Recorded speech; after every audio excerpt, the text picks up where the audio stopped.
So, good evening, everyone, and we are live.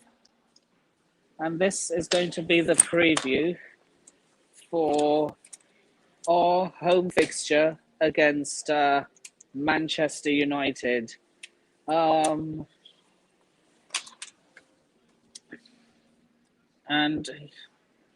we've had a few issues here. I was initially going to have two United fans on and one other Chelsea fan on, but due to personal reasons, neither of the United fans could make it. But big up to Usmaan and big up to Devils United if you're all listening. And yeah, with that being said, let me bring in my co-host for this evening. How are you doing, Matt? I'm doing great. I'm happy to be on this channel. I think it's the first time I've actually been on your channel, which is I'm happy to be on and happy. Hopefully this will be a good episode. Yeah. This isn't my first live stream. I've been doing these for quite a while, and I'm thinking of extending the live stream content because that's the way you gain subscribers. Yeah, but the algorithm's quite messed up at the moment, so it's hard for a lot of people. But I think live streams. Push back your laptop a little bit. Push back your laptop a little bit. Yeah, I'm a bit close. Okay, and then stand up. Stand up. Because that top looks a bit suspect to me. What's wrong with the top? Is that what I think it is? It's Levi. I thought it was, for a second, I thought it was a Tottenham jersey. Oh no, it's not a Tottenham jersey. Don't worry. I wouldn't go. I wouldn't be seeing a Tottenham jersey because they have a similar collar to what you're wearing. So I was like, what the? Like, has he done a forfeit or something? Trust me, I wouldn't be wearing a Tottenham jersey. You'd never see me in a Tottenham jersey. Don't worry. Yeah, look. The only time you will find me in a rival's jersey, not Arsenal, never in a million years am I wearing an Arsenal jersey. The closest I will ever go to is either the other North London club or another team. But look, that's the closest I will ever go to when it comes to a forfeit in a rival's jersey. Because I've always hated Arsenal. The only shirt I've ever had to walk that I've actually wore from another club is Burnley, because again for a forfeit. But look, because for me, we're always gone. For me, I've never actually. Look, the thing is, there are those other clubs you have a bit of a soft spot for. Those are clubs you absolutely hate, and there are clubs you just don't care about. Tottenham are that team which I just don't care about. They're there, okay, you exist, but do I care of your existence? No, I don't. For me, like you have to earn someone's respect in football. Yeah. For me, you have to earn someone's hate as well. Exactly, and Tottenham haven't earned that. For me, look, what's the point in me hating a team that doesn't win anything? Yeah, that's a good point. I mean, I don't I do hate Tottenham, but at the same time they're irrelevant, so I don't really care that much. Yeah, look, for me, irrelevance and hatred do not go hand in hand. You have to be relevant for me to hate you. That's true. So, for example, Celtic, I hate because Rangers are my favourite team in Scotland. Arsenal, I hate because they're Arsenal and they were relevant in the past. And their fans are absolutely... When they were growing up, they were like, "Oh, look, except Melina. Except Melina, big up Melina. Except the real ones. The closet big up Chelsea yourself, fan. Melina. And let's just go through all these comments. Fox's Focus, hope you're doing well. Unfortunately, Maisy cannot join us today. Yeah, big up you, Matt. Big up Luca. Big up Strip Bear. Big up Luca. Tried to join. I, you, I, I haven't sent the link out to anyone other than the channels I've advertised. Don't dis. Look, I'm modding you, Strip Bear. I can't mod from my iPad. Yes. When we do the combined 11, I'm gonna DM the links to people who want to join. I'm not putting the links in the chat.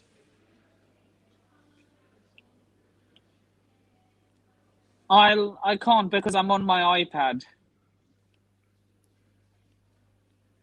Yeah, big up.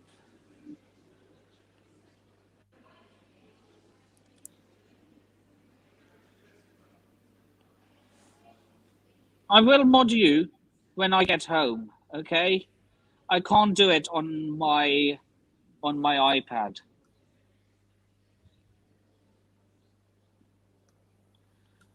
Oh, and yeah. Sorry, I got a bit worried about that top, by the way. No worries. I thought I'd put a little bit of Chelsea in it, and champions of Europe. Yeah, So of course. Yeah, we know who we are. Add a bit of Chelsea. Well, hopefully so, two yeah, times. Are you confident going into Sunday's game? As confident as you can be. I mean, I am a bit worried that United will just pull a United and do something. I don't think it's going to be as easy as everyone says it is. I think it will be still a tight game, but I still think we'll get the result because I think we've got that. A lot of United fans aren't actually confident going into the game. I mean, why would you if you're losing to Watford, Liverpool, City? I mean, they have been terrible, but it'll be typical United to try and grind out something from this game. But I think we will just do it because we've got that kind of grit and determination we haven't had in recent years. So I think we'll get the result. The last 2 times they beat us, the last few times was all to do with us being shit. Let's not get that twisted. We also have the bald fraud as the referee as well.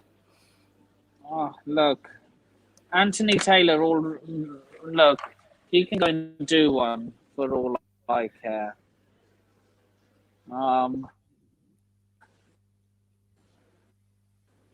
Yeah, I mean, you can never trust him. But the good thing is Maguire is missing from the game. So Maguire can't do any rugby tackles on Asby or Batshy.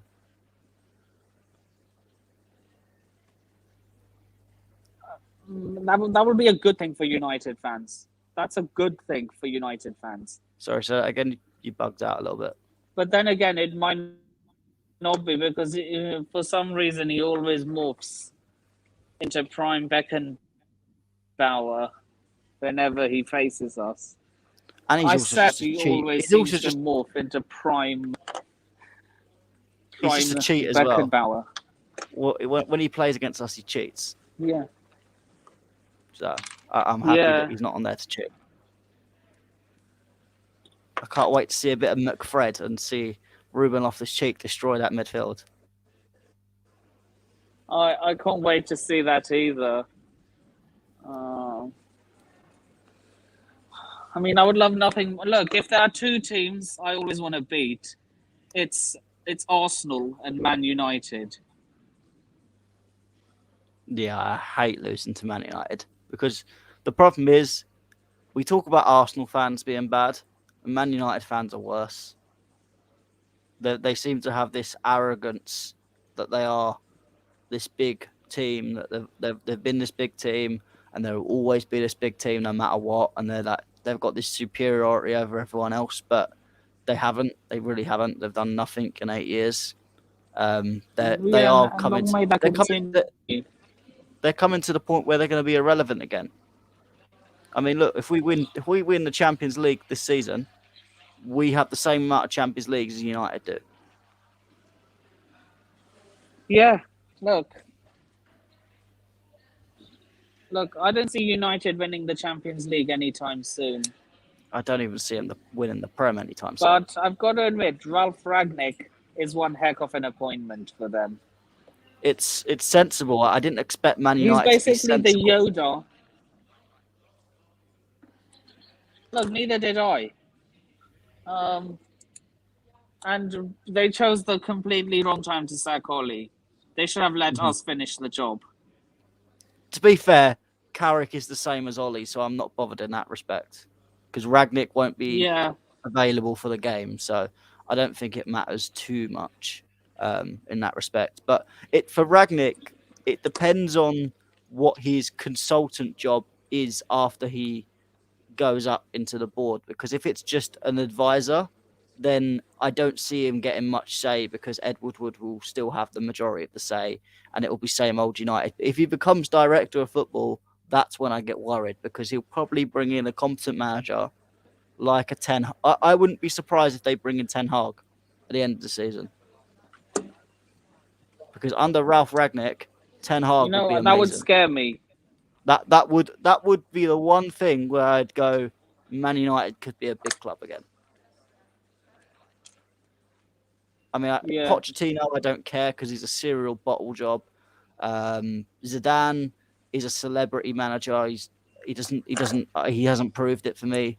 Being at Real Madrid with that team, winning 3 Champions Leagues, yeah, that's a good achievement. But you had one hell of a team, so I'm not really too bothered with Zidane either. But Ten Hag would be one that I'd worry about. Madristas can hate me all they want for this, but I think Jurgen Klopp is a better manager than Zinedine Zidane.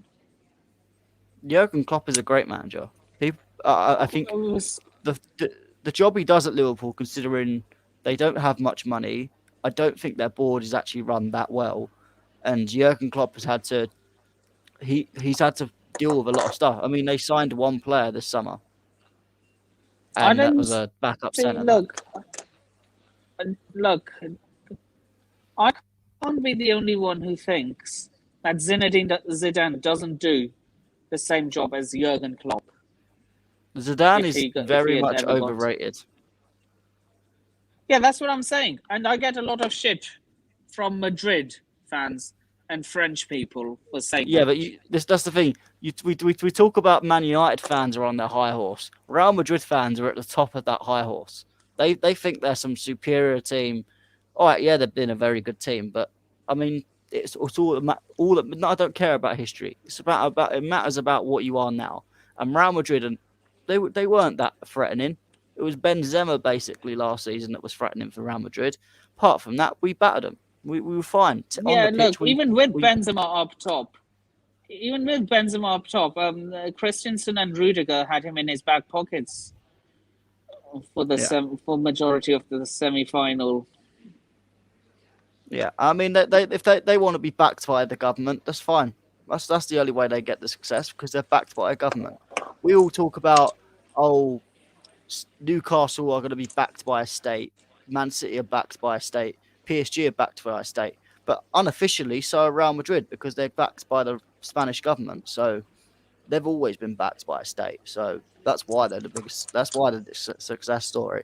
And that's why I have a little bit more respect for Barcelona, despite the grievances we've had over the years with them. Look, Barcelona, I can't stand them. I honestly can't. I hate Real Madrid more, just a little bit more. I prefer Atletico Madrid. Atletico Madrid are my favourite club.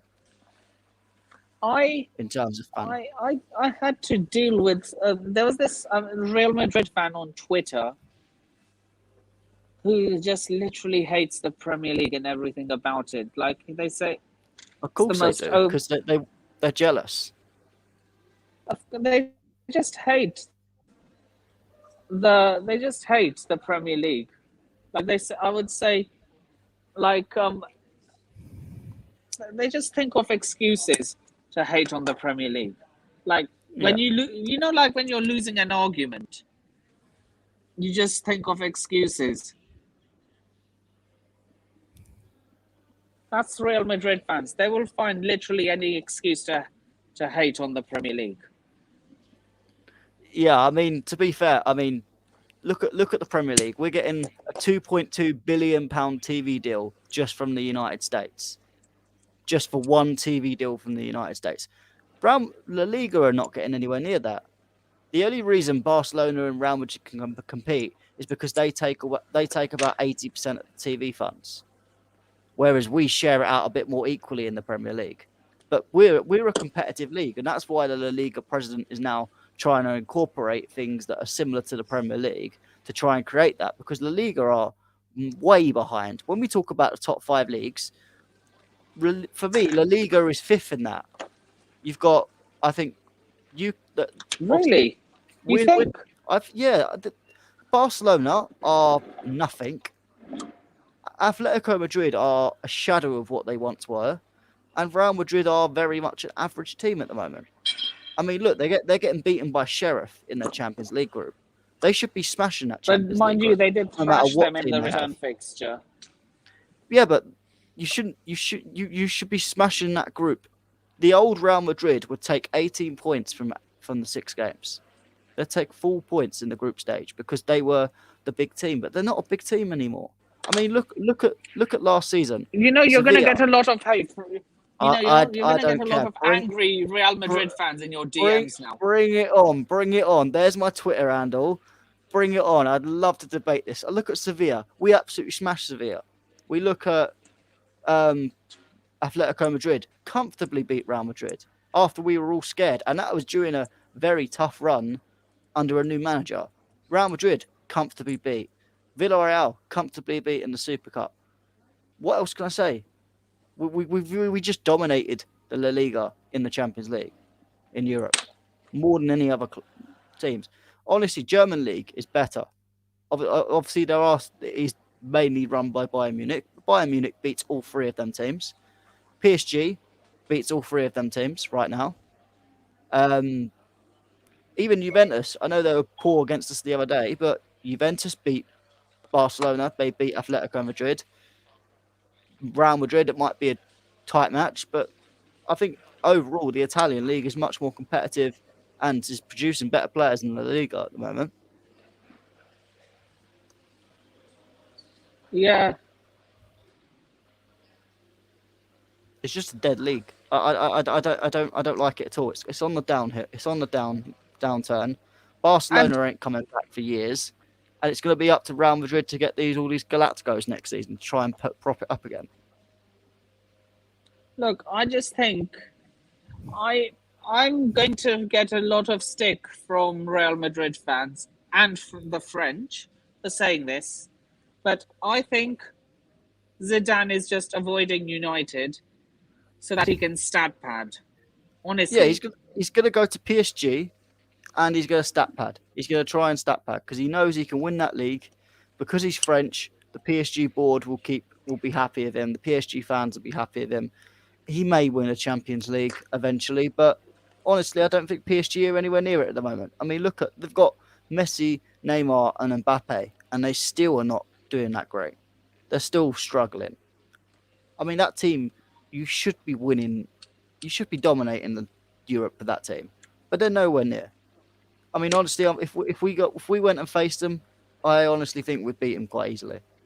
I think the only team that I look at in Europe at the moment that I would generally be worried about, apart from the Premier League teams, is Bayern Munich. I think Bayern Munich could smash us, but we could also smash them at the times. It depends. It's a very free hit in that game.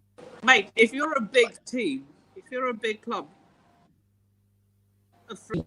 should never be in the conversation. Say that again, you cut out a little bit.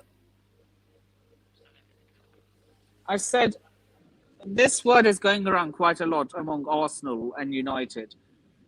Free hit.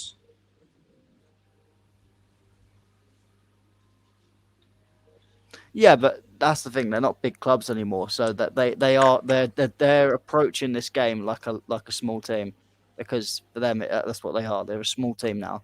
They don't want to admit it, but they are. Yeah, look, the sooner they admit it, the sooner they can build again. Yeah, I mean they need to do a rebuild. Now, I honestly don't. If they make good decisions and spend their money wisely, that they don't far off. But they what they need to do is they need to replace Pogba. They need to get Van der Beek back on side, and they need to sort out their striker position because they need to get top four. If they don't get top four, you've got Cavani will leave, Ronaldo will leave, Van der Beek will leave, Pogba will leave, which means they've got a lot of positions to fill up in a short space of time. Van der Beek, if you're listening, we always have a space for you over here. Yeah, on the bench. Because you might not get over the one bench to another. But the thing is, he'll know. Yeah, but he's on the bench to a Champions League of Champions of Europe. The thing is, I think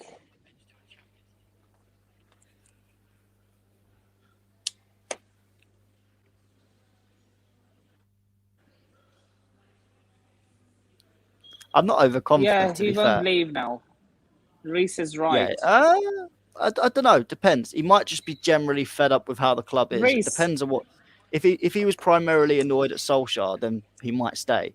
But if he's just fed up with the club in general, he might just still want to leave.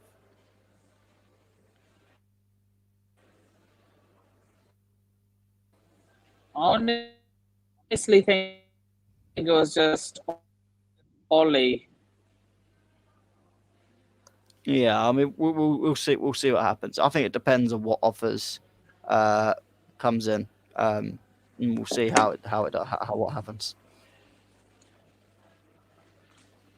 Reese, I've sent you the link if you're interested in joining. Then you can give your thoughts on how you're going to feel about this game.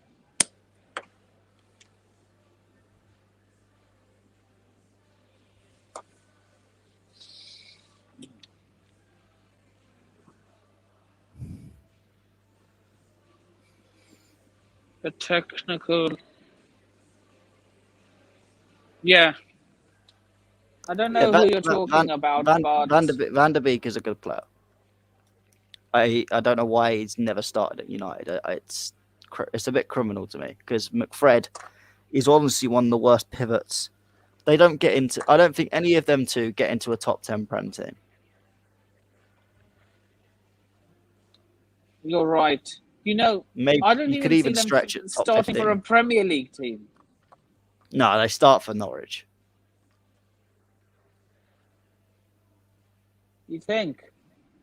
Yeah, one of them starts next to Billy Gilmore. Yeah, I think McTominay would.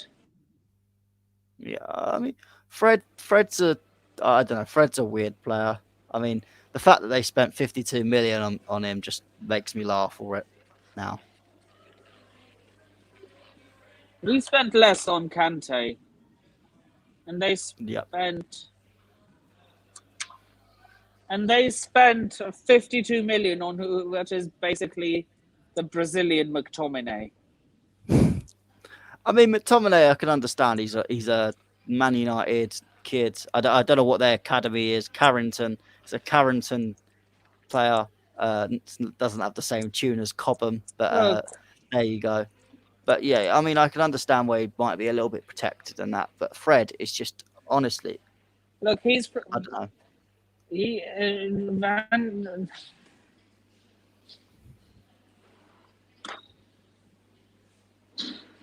Yeah, I mean, I don't really watch. Reese, Brazil. if you want to, Reese, do you want to join? Yeah, it'd be not. Yeah, Reese, it'd be nice to get a bit of United views on here. Yeah, come on. Because originally I had 2 Man United fans coming on, and unfortunately both had to cancel last minute.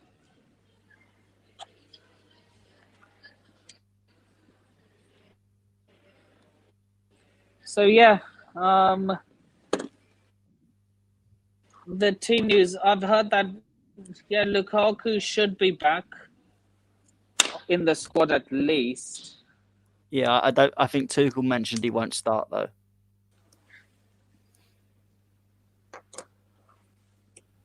Or at least he's not ready to play 90 minutes. So we'll see. I think he'll come on if we need him to. Okay. Okay. Okay. Reese has joined us.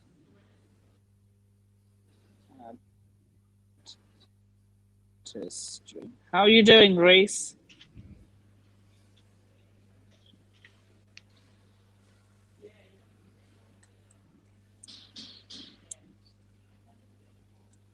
Can you hear me, Matt?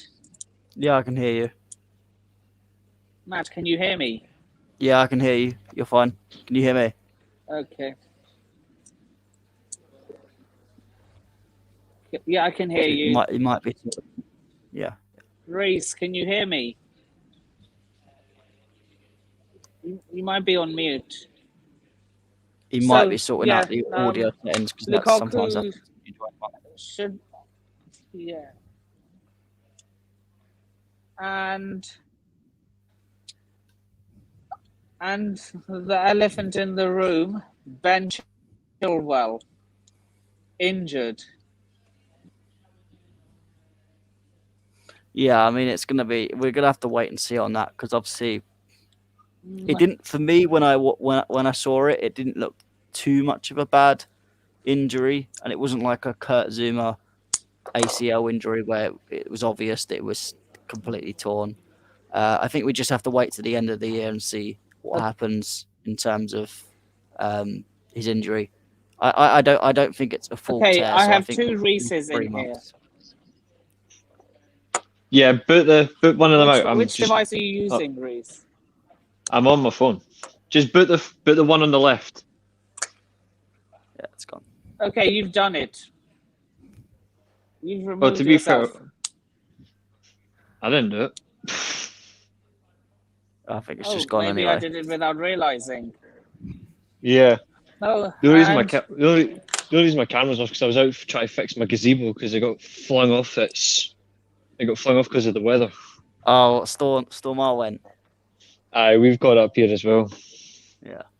It hasn't really hit south yet, he is Strip Bear. What? Yeah, Strip Bear's saying that you're from Scotland. That is correct. I'm also quarter Italian and quarter German as well. So. Ooh, nice combination. I think she's Scottish as well. So I think that's why she's saying it. Respect. Do you want me to join the laptop and I'll go face to face against you since I'm in enemy territory? Fuck it, let's do it then. Oh, come on. I hate Arsenal more. That's a first. You know that, Reese. Arsenal pissed me off more than United. Yeah, I mean, I hate Arsenal and United equally, so but yeah. I mean, I can. It depends. You get some United fans that talk sense, and then you get some United fans you just let no out the way. But I'm sure Reese. I mean, from the comments, Reese, you were talking some sense, so I feel like this is going to be a good time. I do try at least. I think everyone has their own way of talking about football. Like you see how people talk on like YouTube and football Twitter. They try to sound. I'm not meaning this in a dig in any way, but people try to sound too full of themselves, like they know what they're talking about, and there's some people who do know what they're talking about, and they just say it as it is. They don't go over the top, overly express. They're just straight to the point. Me, I'll just speak because I just talk about football because I love football. So I'm not gonna mince my words. I'm not gonna take the piss. If I have banter with people, I'll have banter with you, but I didn't talk like people do on football Twitter, like when every time they disagree with your comment, they go, ratio, mate. Like, I'm not here for that. Yeah, I mean, I don't ratio anyone. Else. To be fair, the only thing I ratio is my work hours.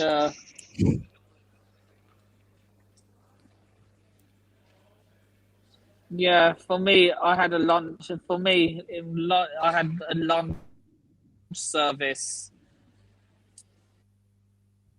at my workplace, and I had to serve Yeah. 14 people. That's a Not too lot. bad. 5 of them walked in last minute. Like we were all we were all like everyone in my kitchen. We were all cleaning up, Mm-hmm. and then an order came in from the head waiter that 5 more people booked a table.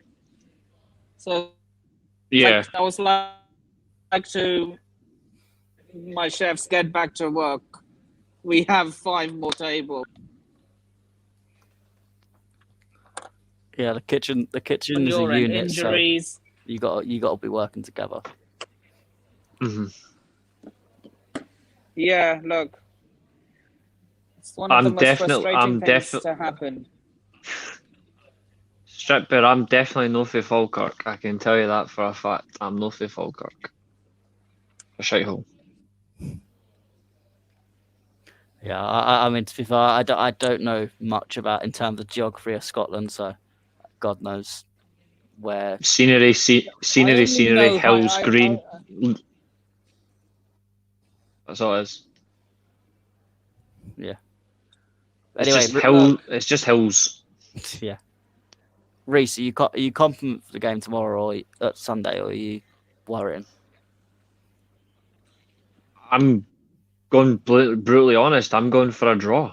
I don't think, as good as both teams are in United, it's purely about United's strength is the counter attack. Chelsea is about dominating the possession of the ball, shutting teams out, getting a goal, and then just shutting opposition defences down. But the only reason I went for a draw purely is I think we'll just set up too much in the defensive side. And recent games between both sides have been draws. So I don't necessarily think either team's necessarily going to set out to win. I think if either team wins, it'll be like if they just destroy one of the opposite. So say for example, Man United have got the counter attack. I think if Chelsea were to just win the ball back in the midfield, that's it. The game's done for United anyway. You just win it back in the midfield, and that's it. Because United necessarily don't have a very good midfield to deal with Chelsea. That's the only realistic way that's going to happen. But then again, though, like I'm only fearful of like particularly from your wing backs. Your wing backs are your strength. Yeah, I mean Stripper's we're missing an asking you important if you one. know So. Gaelic. Wee bit, but I didn't really say much. I'd rather speak. With all due respect, I just speak English purely because like speaking Gaelic, like some of it, like I just never really caught on. To be fair, the funny thing is though, I never taught it in my school. Never did. Not one bit of it. Not once. I know I know a bit of Scottish slang, like dinna fash yourself and haste here back.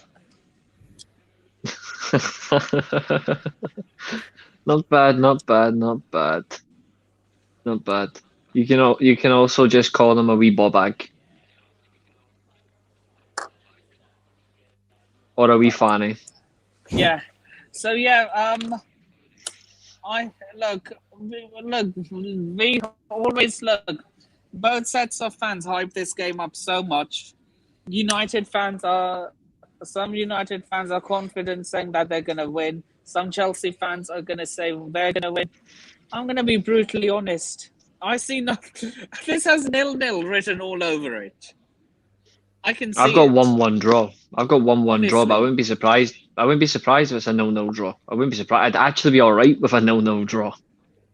I don't care if United play crap on Sunday.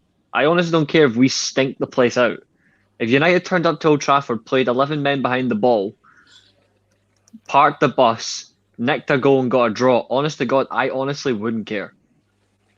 Because I do not want to lose to another like top rival the way we have lately. I do not want it. So if we stink the place out, pure shithousery in the stadium where shithousery normally happens anyway, because that's what Chelsea used to do to everybody. Chelsea just used to stink out the place by playing solid defensive football. and then nicked good goals when they had to be. The fact is, if United turn up and do that, I'll be fine with that. I'm not bothered. If we have a poor performance and still get a point, I'll be happy. I will be, because frankly, it doesn't matter what happens Sunday. Whatever happens on Sunday, whether we win, we lose, or even if we got a draw, it doesn't matter, because the real work doesn't start until Monday.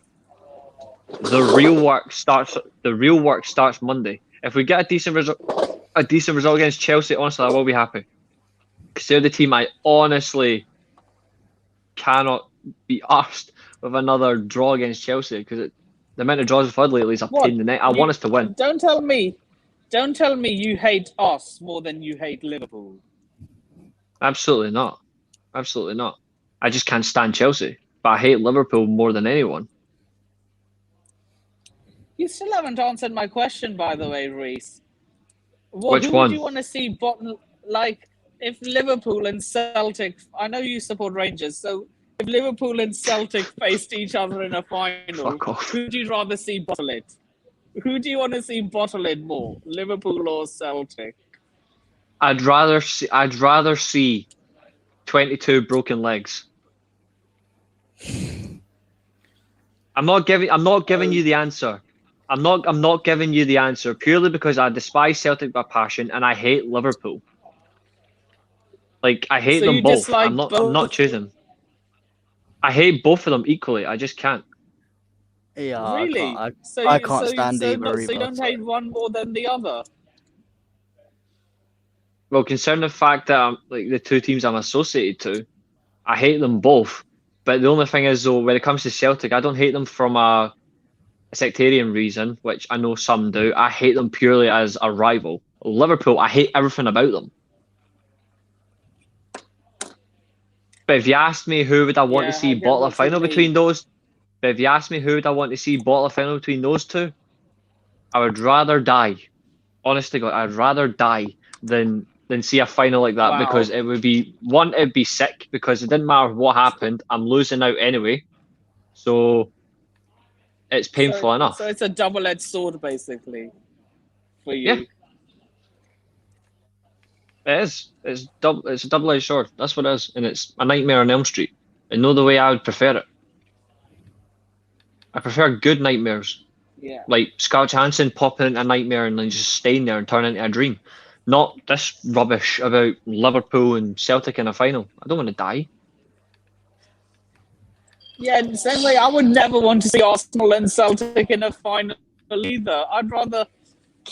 This is what I'd rather do. Look, you see these? Bleach wipes. I'd rather scrub my eyes out with bleach than never see that final happen.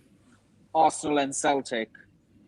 Well, don't worry, you won't be seeing Arsenal in a cup final anytime soon. To be fair, he might see Arsenal in a cup final at some point. Like, who knows? And it might be Tottenham or West Ham. And I hope whoever's facing them in that cup final batter them. I don't care if it's West Ham. I don't care if it's. I just want to see. What if it's Arsenal versus Spurs? What if it's Arsenal versus Spurs? If it's Arsenal versus Spurs, look, I hate Celtic more than I hate Spurs. So honestly, look, even if they win a trophy, they'll still be irrelevant. Depends on what trophy. Arsenal winning a trophy would hurt me more. If it's a Champions League final, then I just rather get called off. Now you know how I felt when Liverpool got to that final a couple of years ago. I was hoping there'd be some sort of intervention, like a lightning strike on the stadium. Not hurt anybody, just a lightning strike on the stadium makes it inhabitable, and then they just decided to just postpone the final itself. Would have been so much better. Surely you were a Tottenham fan on that day, Reese. Not Tottenham. I would never be a Tottenham fan. But on that day, of course, I wanted Liverpool to lose. I'm not gonna deny that. I don't like Tottenham, but if it was between Tottenham and Liverpool win a Champions League, I know who I'm fucking choosing every day of the week. Seeing Liverpool win another Champions League makes me ill. especially since that's Look, the only thing they go on about. Mm-hmm. Yeah, look, Man United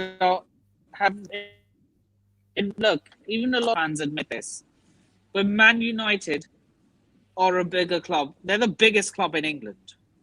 There's no two ways about it. Yeah, they're the biggest club. I mean, they've got the most history. They've got the most pedigree. Commercially, they're the biggest club as well. No doubt about that. They blow everyone out the water commercially. Unfortunately, the team is not playing like the biggest team at the moment, but they'll be back at some point. Hopefully, if Ragnarok works out, and depending on who they get next after, hopefully they'll be able to get back. I mean, I don't mind. I don't mind seeing United good. I like to have competition. I don't like it to be the same old teams that win every time. I don't want a proper competitive Man United is good for the league. Yeah, I want to see. I want to see Man United competitive. I want to see Liverpool competitive. I want to see City competitive. Even Newcastle. Welcome to the big boys. I want to see you being competitive. I want to see Arsenal and Tottenham as low down the league as possible. You want your competition to be at its absolute best. You don't want an absolute bore fest. Yeah, I don't want to be in the German league where Bayern Munich win it every year. I don't want to be in the Liga where Real Madrid are just going to dominate now for years because no one else is left. I hate to look. If there's one team abroad that you ask me which I hate the most, it's Red. I mean, their fans are so obnoxious and arrogant. It honestly makes me want to. Yeah. And I was suppose. Look, I know Reese won't. I know Reese won't like this, but Oh God. I was actually wanting Liverpool to win on that day. That's how much I hate Real Madrid. Oh God. I mean, wanting Liverpool to win anything should be a way to say to somebody you should be put in prison. Look, the thing is, Reese, it's not because I wanted Liverpool to win.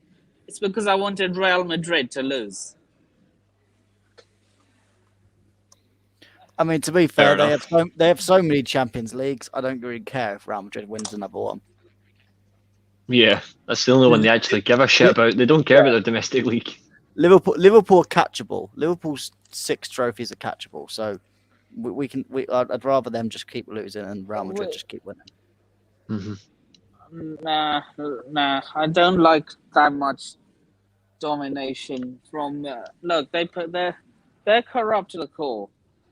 Let's be honest. None of them are going to win the Champions League this season. So that's all we got to care about. I hope it's an English team. I'm not going to lie. I hope it's an English team that wins it this season. I don't. The only club I want to win it is Man United. If they don't win, I don't care who wins it, as long as it's not Liverpool. I agree with that. It's more. I never want a rival to win the league, win the Champions League, especially from a domestic league. If it was Liverpool, Man City, Chelsea. If United got knocked out early, I would want the hope to hell. I would want Chelsea, Liverpool, and Man City to get beat easy. Yeah, I mean, for me, it's like if Chelsea get knocked out, I straight away look to see who's the underdog because I like an underdog story. That's the only time I'll care about who wins Champions League. This is a bit of a bold call from me, but I think that one of the semi-finals in the Champions League this season will be Chelsea versus Man United. I'm putting my neck on the line and say Man United reached the Champions League semi-finals. I do remember the last time we played you in a Champions League knockout tie over 2 legs. We did beat you. Mind you, it was 10 years ago, but... Yeah.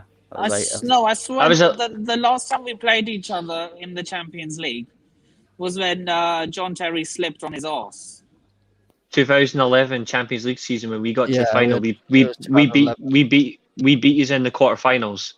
Yeah, they beat us. Hernandez, Hernandez had like one of the games of his life. Oh, Hernandez. He always had the game of his life against Chelsea. But that was Chicharito. 10 years ago. But that was 10 years ago. Hernandez was one player I just avidly hated because he just always turned up against Chelsea. So does Martial. Look. You better hope he doesn't play this weekend. Oh, don't! I'm so happy Martial has been on the bench because he Who is that one player who you hate? Same way, like for Matt, he always hated Chicharito. Who is that one player? What, from a Chelsea perspective? No, like that one player who always scored against United. I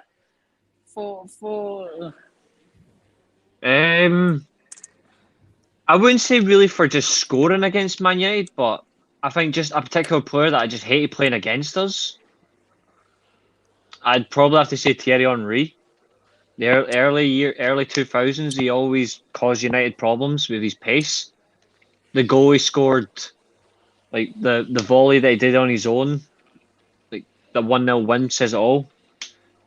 But I would say maybe Drogba as well. All respect. Drogba against United was a problem. Not really Lampard. He didn't really do anything against us. But apart from the Champions League goal that he got against us, I'll give you that. In the Champions League final, he got a goal back, but he still lost.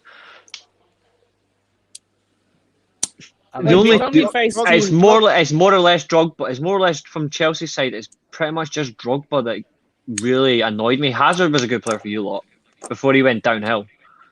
Downhill now, but he was quite for you lot. He scored. Mm-hmm. Yeah, the only player I didn't. Another one I have to admit, just because he had good pace on the ball when he was actually at his peak, probably Fernando Torres. Oh, good old Fernando. But other than that, not very many from in the league. Not very many. But there was a lot of good players, though. I don't think it's about which player you particularly hate. I think it's which team in particular. So, yeah. I hated when United played the Chelsea team of 04 to 06. I hated that because solid team, one of the best teams I ever saw. Tough to go up against. The Arsenal team in the early 2000s, the Invincibles were at times fluke performances, but still they'd made a remarkable achievement, won the league unbeaten. I would say the Liverpool team now. I wouldn't say they're overrated. I just think they're bigged up too much in the wrong way. Like there are some results where they fluke to it. Yeah, I mean, there's been better teams that have not got the Invincibles, but because that one thing is just so big. Arsenal fans, obviously, that's the only thing they can talk about at the moment, so they always go on about it. It's like I'd argue the Chelsea 04-05 team. Obviously, when we only conceded 15 goals in the season, and we end up losing one game that whole season. I'd argue that team was better than the Invincibles team if you were to play it against each other. But okay, so possibly it decided to kick me out. And look, I can already tell you what's going to happen between Ralph and Arteta. Arteta's getting put to the cleaners. Oh yeah, the Godfather. As always. Look, the Godfather is going to skill them. You guys have got the Dumbledore of all football managers. Yeah, we've got the Godfather of the Gegenpress. I mean, look what Liverpool did to them, and they just kept going for more. I mean, both Tuchel and Ralph are going to destroy them next time. Yeah. But yeah, I mean, to be fair, I hear a lot of Chelsea fans. They've currently been very salty, saying, "Oh, Ralph, he's nothing," because look at Tuchel. Look at Klopp. They've gone on to win big things, and Ralph's done nothing. But Ralph taught them what they did. And let's be honest, us Chelsea fans, when Lampard got sacked, we all wanted Ralph to the end of the season and him to become a director of football. So Chelsea fans need to stop acting like we didn't want Ralph.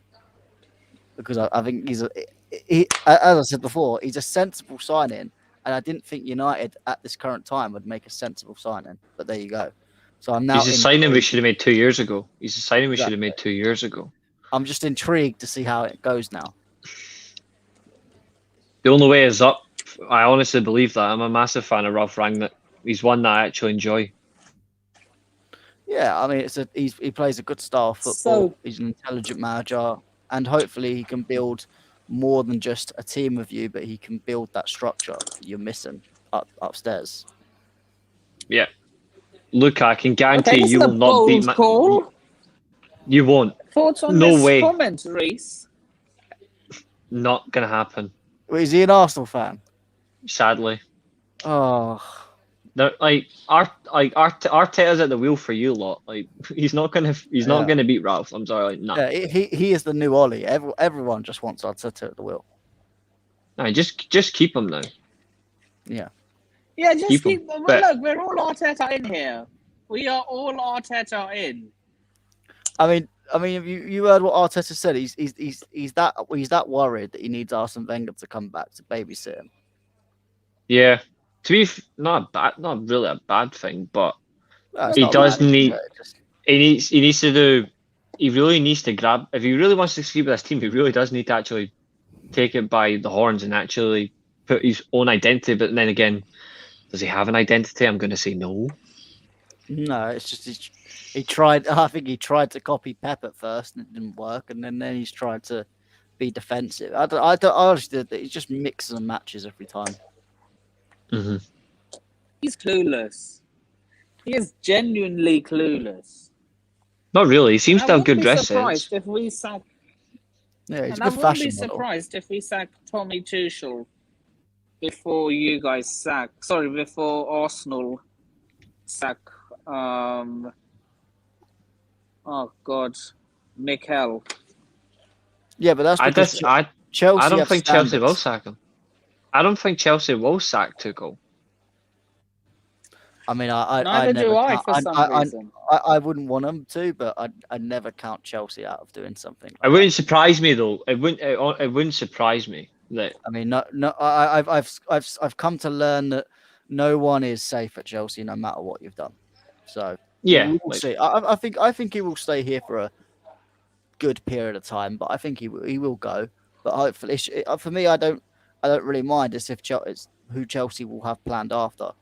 Normally, we tend to have a good idea, but we'll have to see. I mean, I trust the board to get it done, whatever happens. But hopefully, we won't have to talk about this, and Tuchel will be here for years to come. Yep. And then Arteta keeps stinking out the Emirates.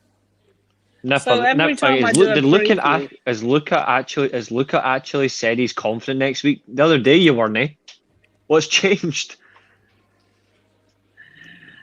Oh, I mean, Luca can come on and say that on the stream if he wants. I want to know how he's. I want to know how he's so confident. 11. So speaking of that, oh God, how do you look? How do you see? Look, I always ask this question. I always do this in my uploads as well, on how I see. Look, who would you play if you were Chelsea manager, Matt? What in terms of the Chelsea lineup? Yeah. Mendy in goal, obviously. There's no other choice. Back three, I would go with Rudiger, left centre back, Thiago Silva in the middle, and Christensen right centre back. Obviously, James goes at right wing back. Left wing back, reluctantly, I'll have to pick Alonso. But my prediction is that in the games such as Watford and Brentford in the Cup, I think he's going to try Sal Niguez at that left wing back. Because I think in this Tuchel system of how he plays wing backs, I think Sal will do a lot better than he did at Atletico Madrid. The midfield two, obviously, I'm going to pick Ruben because, love him and there's no one else to pick. Jorginho will go next to him. Oh, no Kante?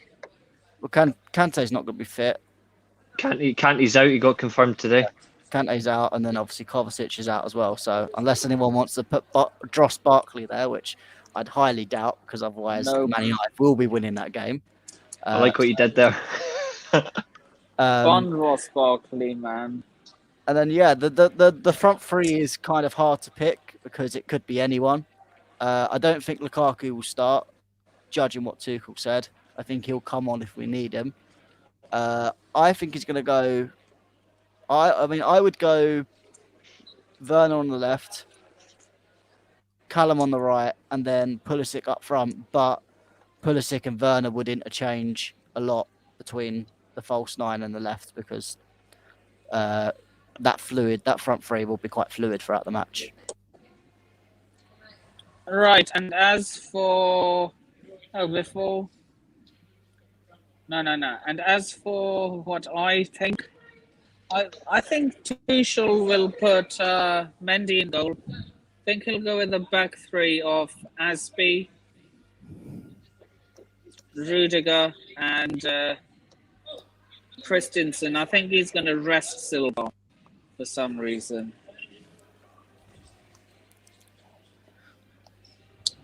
Crazy. I think differently to you. I think he'll go. In all honesty, I wouldn't be surprised if he does Mendy, James, Alonso as your two wing backs, and then back three: Chalobah, Rudiger, Thiago Silva. Midfield, I wouldn't be surprised if he does Loftus-Cheek, and then Kovacic or Shaw if he starts there, and then front three: Havertz, Pulisic, and Callum Hudson-Odoi. You know, I'll actually throw a spanner in the works and put Saul in the midfield. I think he will go for it. I don't think he'll want to sit back. I think he will. I think Tuchel will come at us, and that's why we'll play more defensive. Right. And now I am going to be opening up the lines for the combined 11. At least you're not asking me to Man United 11. That's a bonus. Actually, yeah, Reece, how would you play it? Because obviously, is Varane back? Sorry. Varane's not back till Thursday. Varane's still out. So obviously, in terms of a back three, with Maguire, no, it'll be a back four. You can't play the back three anymore because normally you do tend to revert to the back three against us. Obviously, Shaw's a doubt, Maguire's out, Varane's out, so I assume that means you're physically impossible to play a back three.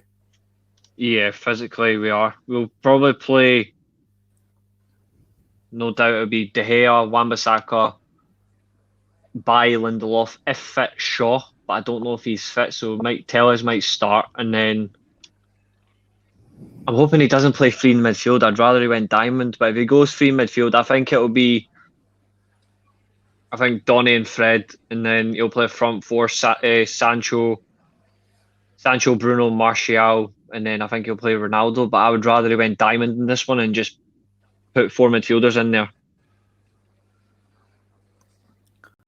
Yeah, I mean, for me, when I hear that lineup, I just think Tellez on that left hand side. I know whenever I've watched him, he seems to be a bit poor defensively. I know you're probably going to sit back, so that will probably negate it a little bit. But I feel if there's going to be anywhere that Chelsea can exploit, I feel like that's the area that we can try and go down, especially where it'll be Tellez versus Reece James.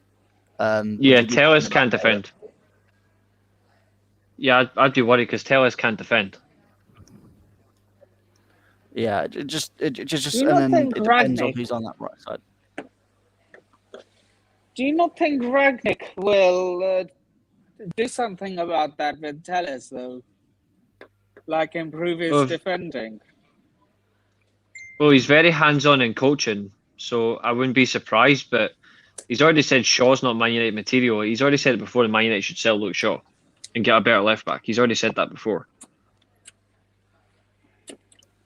Well, actually, there's something I wanted to bring up because I saw it in a previous interview that Ragnick's done, and he mentioned that both Messi and Ronaldo were too old to play for a team, a Gegenpress likes it team. Would you say that Ronaldo is possibly under pressure for not starting under Ragnick? I think so, but I just look at Ronaldo as as a constant professional. I think if Ronaldo really wants to play, he'll have to adapt to the system. I think people think there's a myth that Ronaldo doesn't press. I think he does, but he doesn't press in the way that like a Liverpool player presses, like a Firmino, for example. He presses like around where he is most dangerous, and that is around the box. That 12 to 18 yard area, Ronaldo pressing there, we already know what's going to happen. He's going to get an opportunity, he's going to take it, and he's going to score. So just like Ronaldo pressed there, the team as a whole will improve their pressing game, and Ronaldo will just adapt to that. But I think if Ronaldo doesn't adapt, then yeah, Cavani easily could get ahead of it. I think the problem is it's the difference between the whole regular kind of pressing and then the gegenpress. It's very, very fast paced, very hard pressing. And I just worry about even Cavani to a point. I think Cavani does have that a bit more of an edge to press like that, but I find it's somewhere that in the summer, especially, where you might need to have a look at, because especially if you don't get top 4, do you see Ronaldo staying if you go into Europa League? If it's falling at the top 4, then I don't see him staying. No. But then again, like if that's the case, then United can just plan without him. Like United could easily like look around Europe and see who fits the system we're going to play, the set style. I don't see United reverting from this style now, especially because Rangnick's going to be here a lot longer than the interim managers. He's got a couple of years consultancy role, which I think he'll end up staying longer. I don't see United diverting from this style now. The only thing that'll change is maybe like a couple of tactical tweaks here and there. I don't really see anything else other than that. So I think United will be more proactive in the market with actually getting players to suit them rather than just buying players for the sake of it. Yeah. What do you think of this? Obviously, this consultancy role, because it's kind of a very vague term. Do you think he's going to get a lot of say, or do you think he's going to be just one of these advisors where they'll say, "Yep, thank you for your advice," and then go the other way?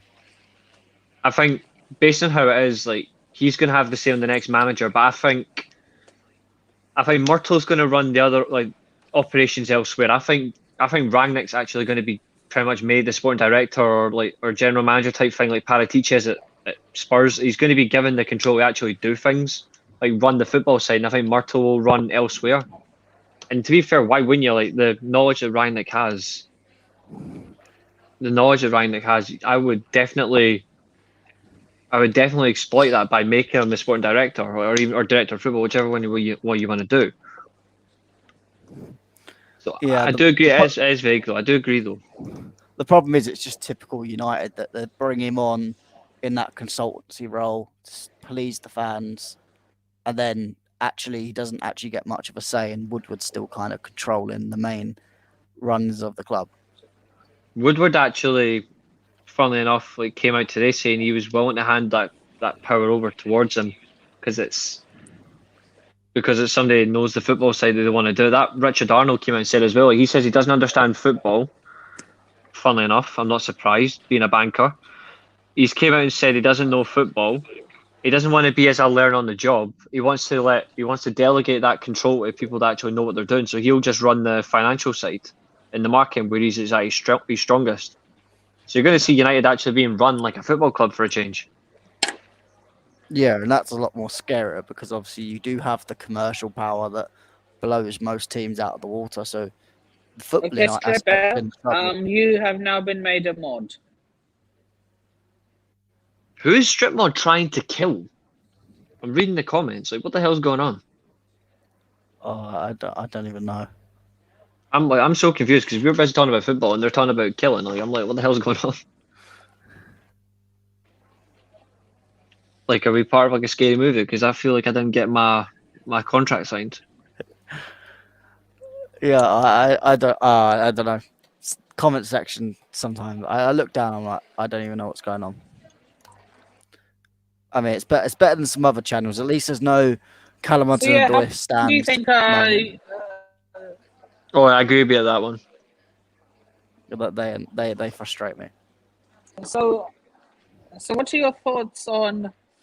So who do you think Ollie will start? Who? Ollie. He's gone, mate. I was gonna say. Sorry, Do you mean Carrick? Sorry. I think.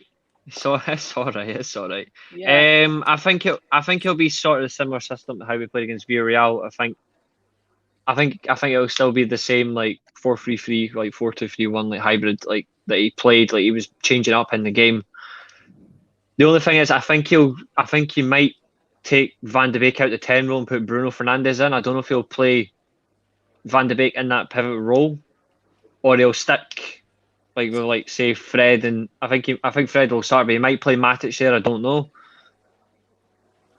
And I think the only other changes I see Martial potentially coming out for Rashford, but it depends on whether Carrick goes for. I honestly don't know what he's going to go with because it just really depends on how he sees it. I couldn't honestly tell you, but if it was me, it would be De Gea, Wan-Bissaka, Lindelof, Bailly, Telles. I go Matic in the holding role. I'd play Donny and Fred in the midfield, and I'd play Bruno as a 10. I'd play Rashford, and I'd play Ronaldo up top. I'd play a 4-4-4-2 diamond. To be honest, I'd rather have more numbers in midfield. And then would Matic kind of play as that person that kind of drops into as a back three when you're defending? When we're defending, yeah.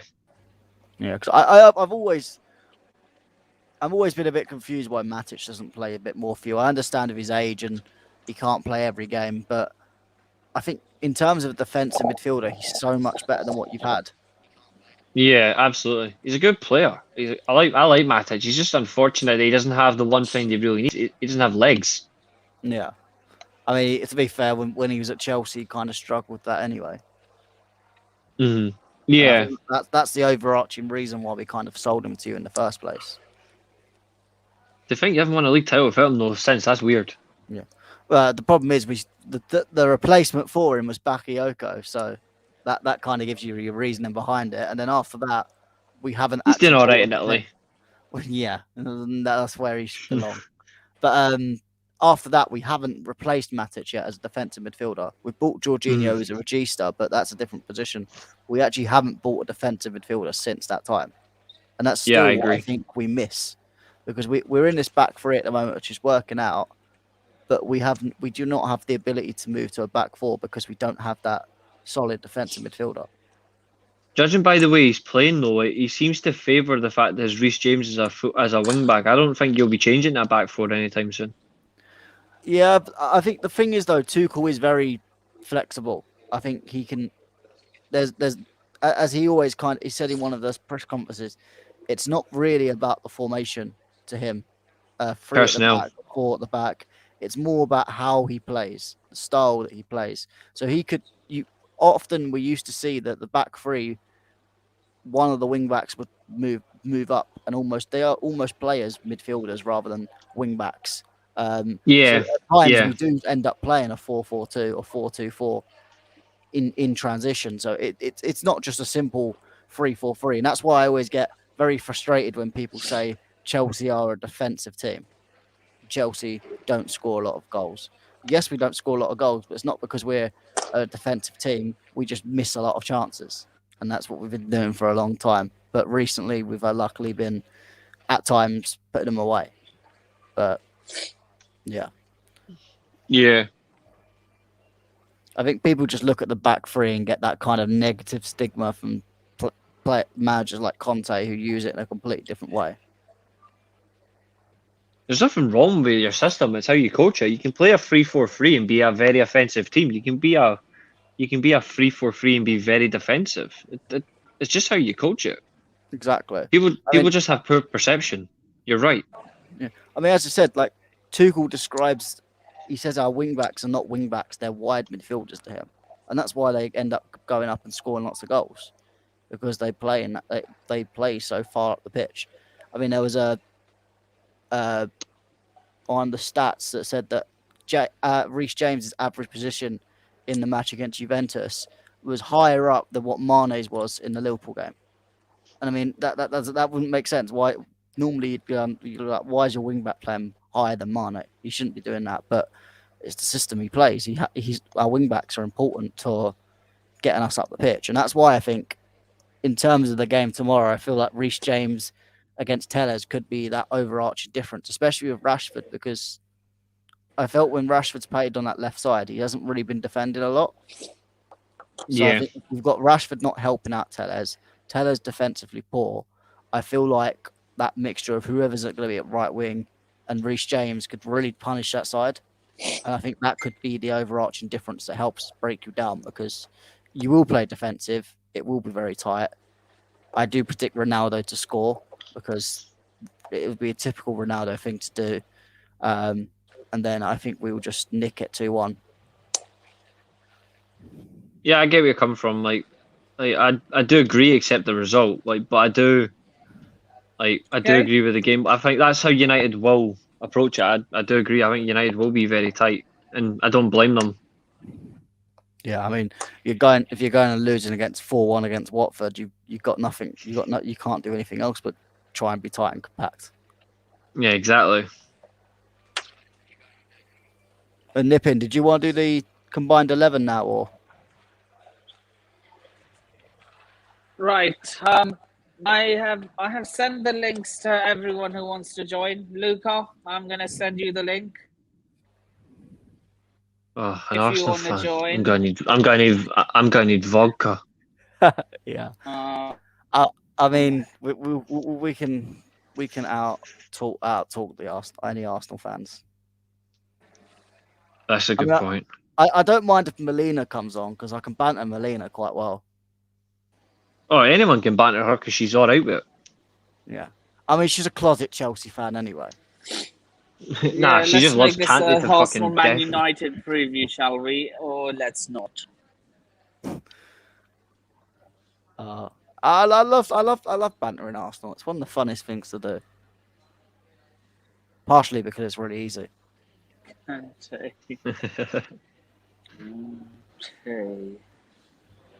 Right.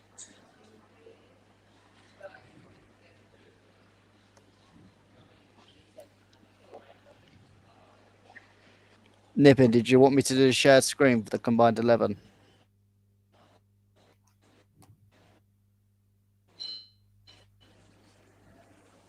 Yeah, I did. All right, I'll get it up.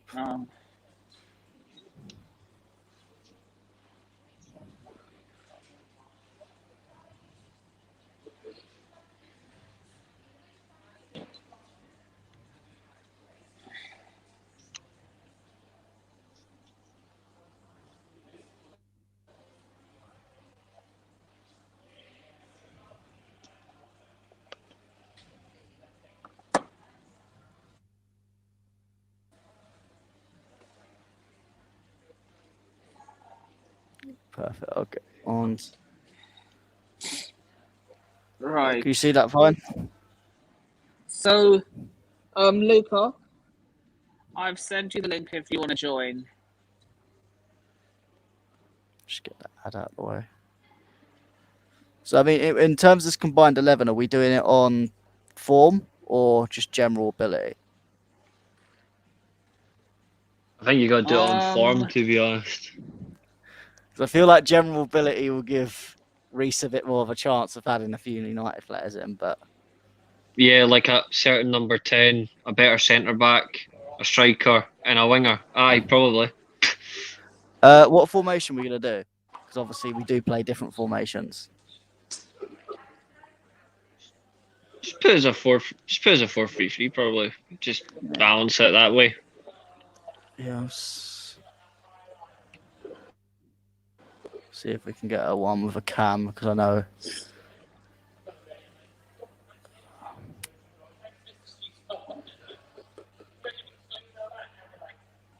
There you go. My camera's off because I've had a long day at work and I'm shattered. It's not going on, period. So, Mendy versus David De Gea. I'm definitely not. I'm not weak. No. If it's all time 11, then Chelsea don't really have much of a chance. Yeah, I mean, an all-time 11 would be a completely different story. But to be fair, Mendy and De Gea has actually played quite well for this season for Man United. I will give him that. think he's been one of their best players, but unfortunately, I'd probably say Mendy does get in. Yeah, I can't argue with that, to be honest. I mean, the stat that came out the other day that Juventus have conceded more goals at Stamford Bridge than Mendy has.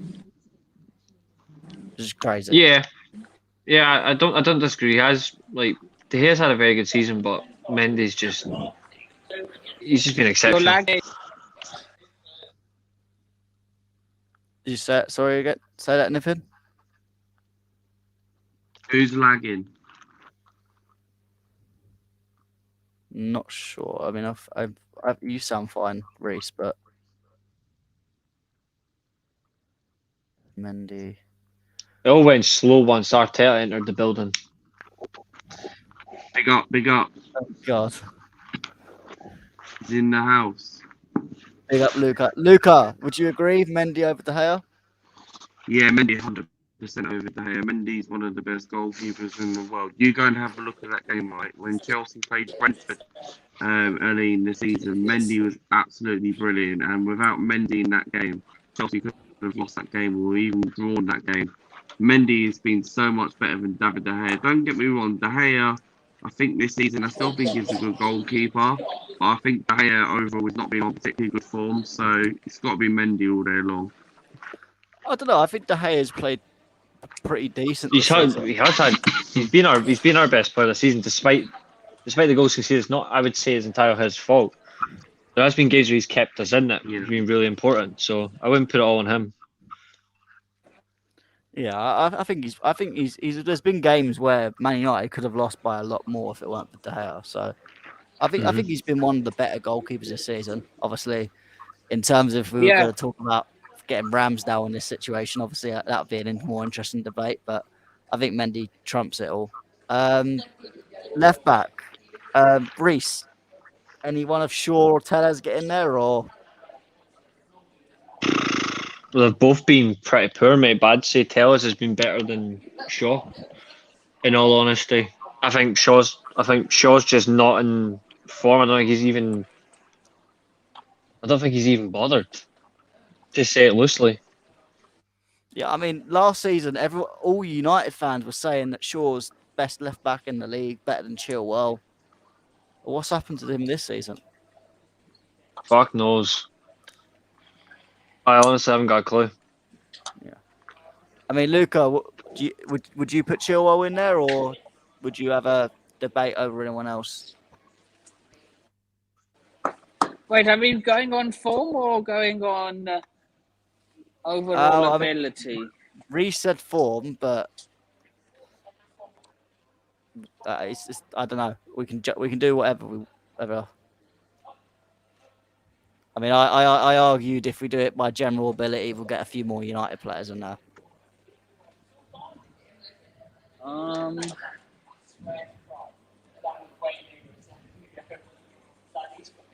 I would say, even if we're talking about form, I'd say a few United players still sneak in.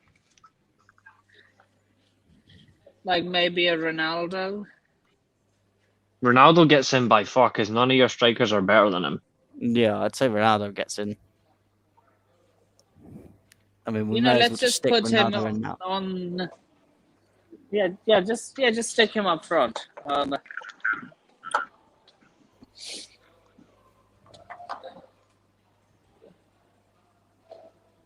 So.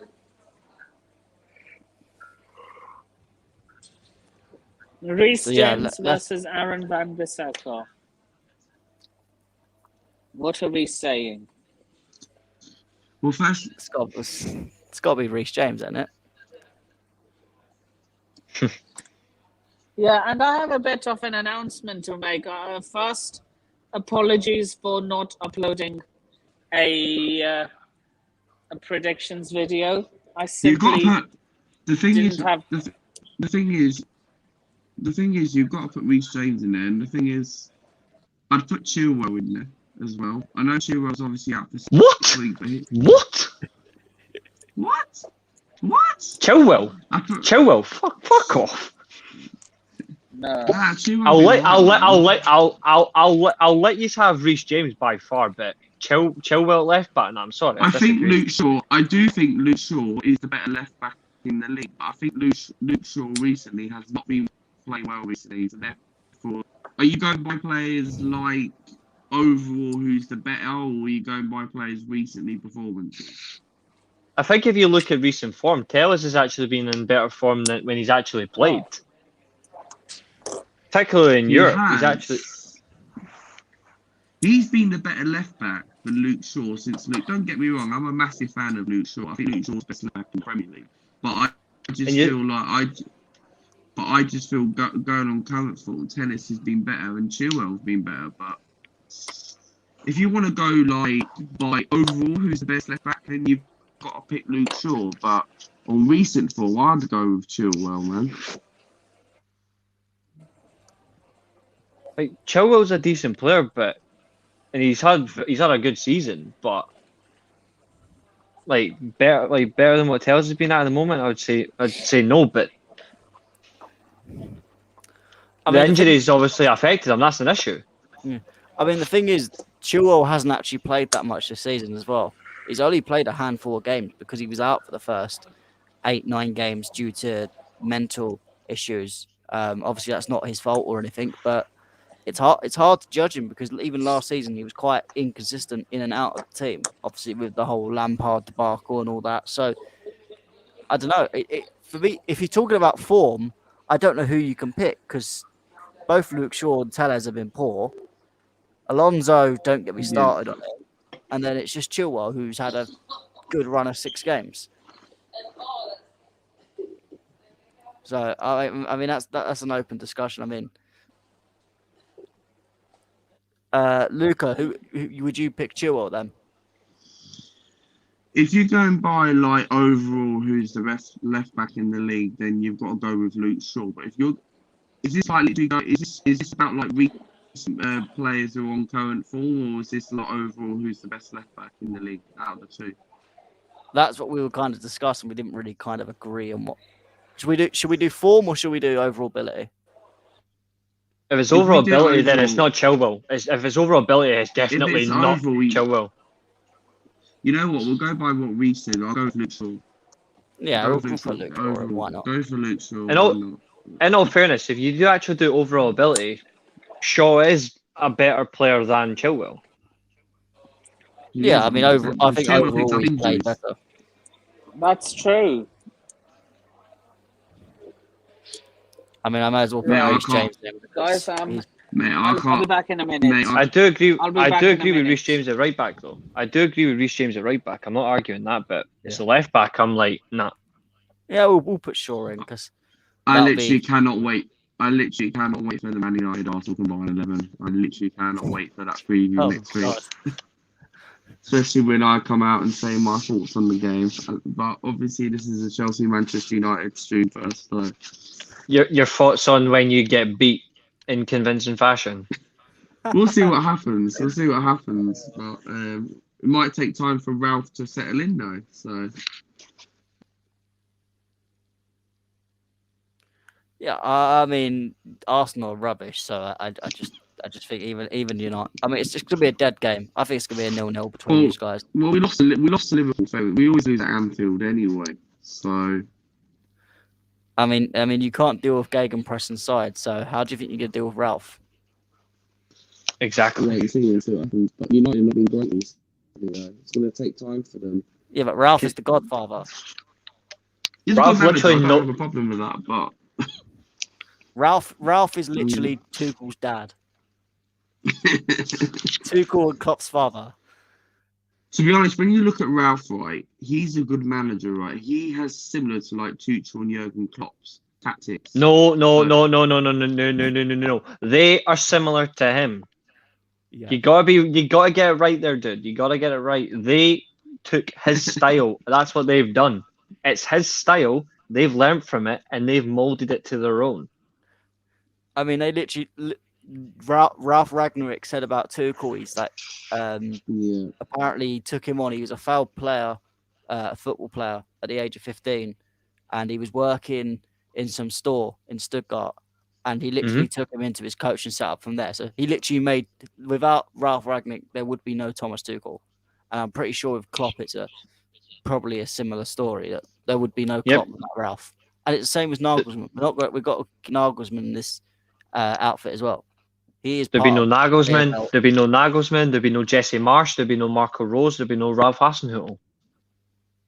Exactly. So many people that have been developed by Ralph. So we've got to give massive respect to him, even if he is going to be a United manager now.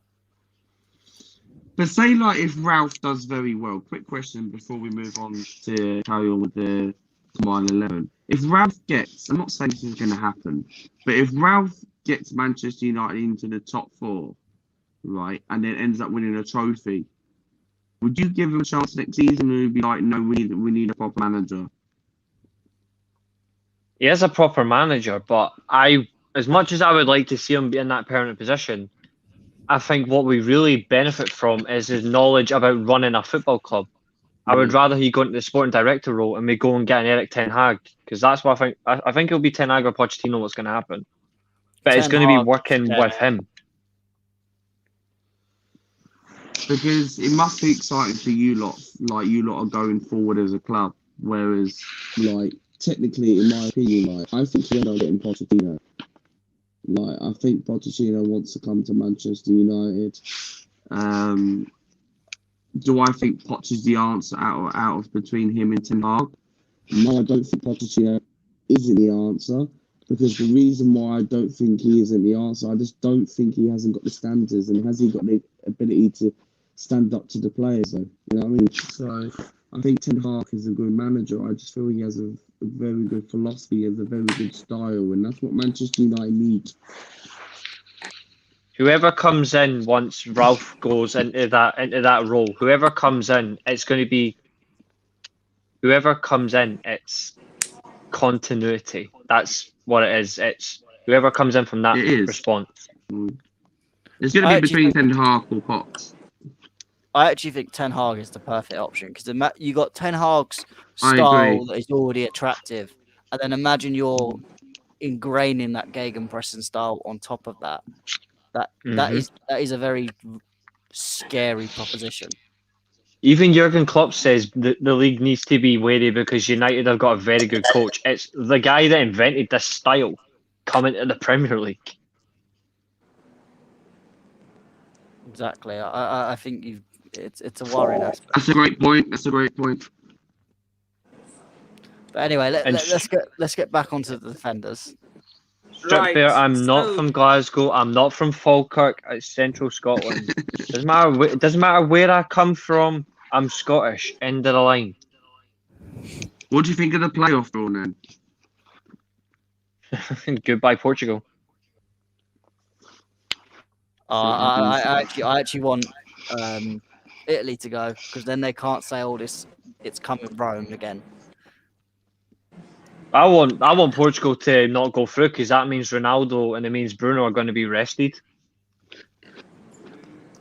So I mean, Bruno doesn't really properly play for Portugal anyway, or at least he doesn't play well. He's invisible for that. Do you know who I think? They just don't use him. I think Italy will beat Portugal in the final. I think Scotland will qualify. Can you hear me, guys? Yeah. Let's carry on. Yeah, let's carry on with the stream, man. So, Thiago Silva versus. I mean, no one gets in over Thiago Silva, in my opinion. Right. If Varane was fully fit, then there's the answer. I mean, I would just pair them next to each other rather than over each other. Varane and Thiago. I put Varane and Thiago. That's what. If he was fully fit, so would I. But that's the thing. Are we going to discount Varane because he's injured? I think you just can't. If it's based on current form, then you have to. But if it's not, then you just can't. He's one of the top 5 centre backs in the league. Do you know? We'll put Varane in because I'm feeling nice. I don't want this to be filled with. Varane's back for Arsenal anyway, so exactly. Watch him have a masterclass. And Stripper, I'm not for the north, and I'm not for the south. I'm for the central of Scotland. Varane That's against where I'm from. Are you and Reese? Are you and Gordon Ramsay from the same part of Scotland? No. I mean, to be fair, it doesn't matter. Reese is from Scotland, and that's all that matters. Exactly. I know. I mean, apparently I'm not. I mean, apparently I'm not, but I know for a fact I am. Like,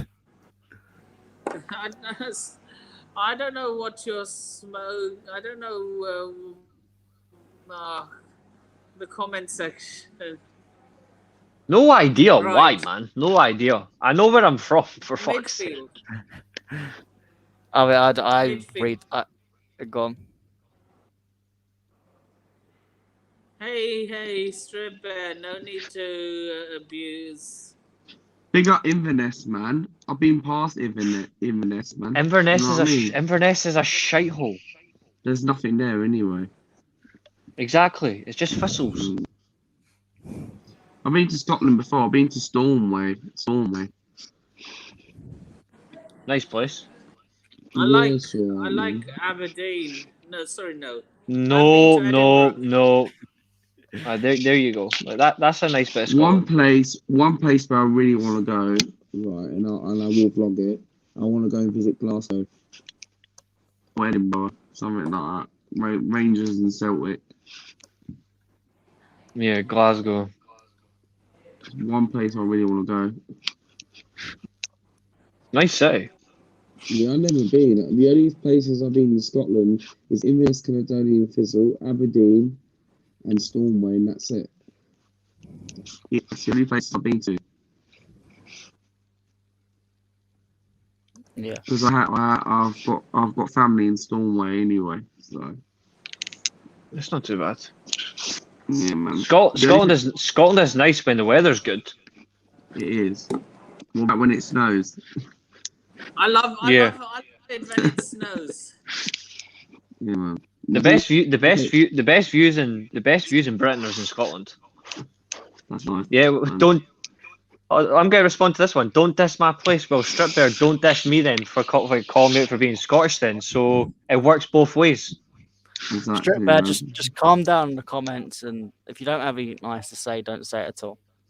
No, there's no point giving out good. There's no point giving out good advice because they just get aggressive. Yeah. Anyway, we'll get back Right. onto the combined 11.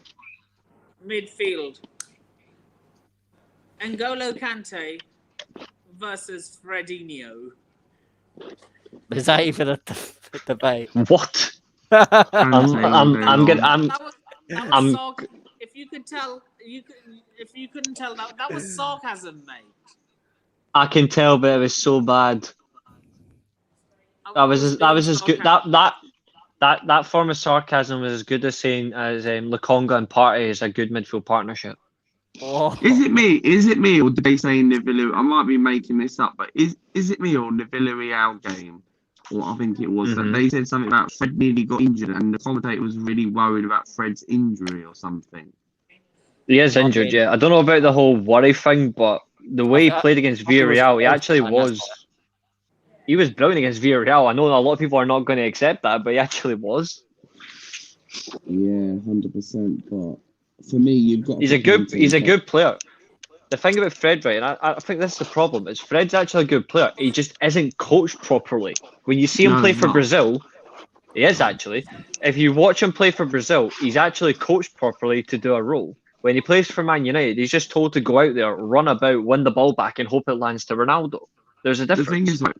The thing is, people don't like Fred and Scott Montolami together. I saw Man United's best three. I know it might not fit the system, but you play Pogba, Fernandes, and Donny Van Beek together. You drop Fred and Scott Montolami. My only concern is if you play Van de Beek, Pogba, and Bruno all in one midfield.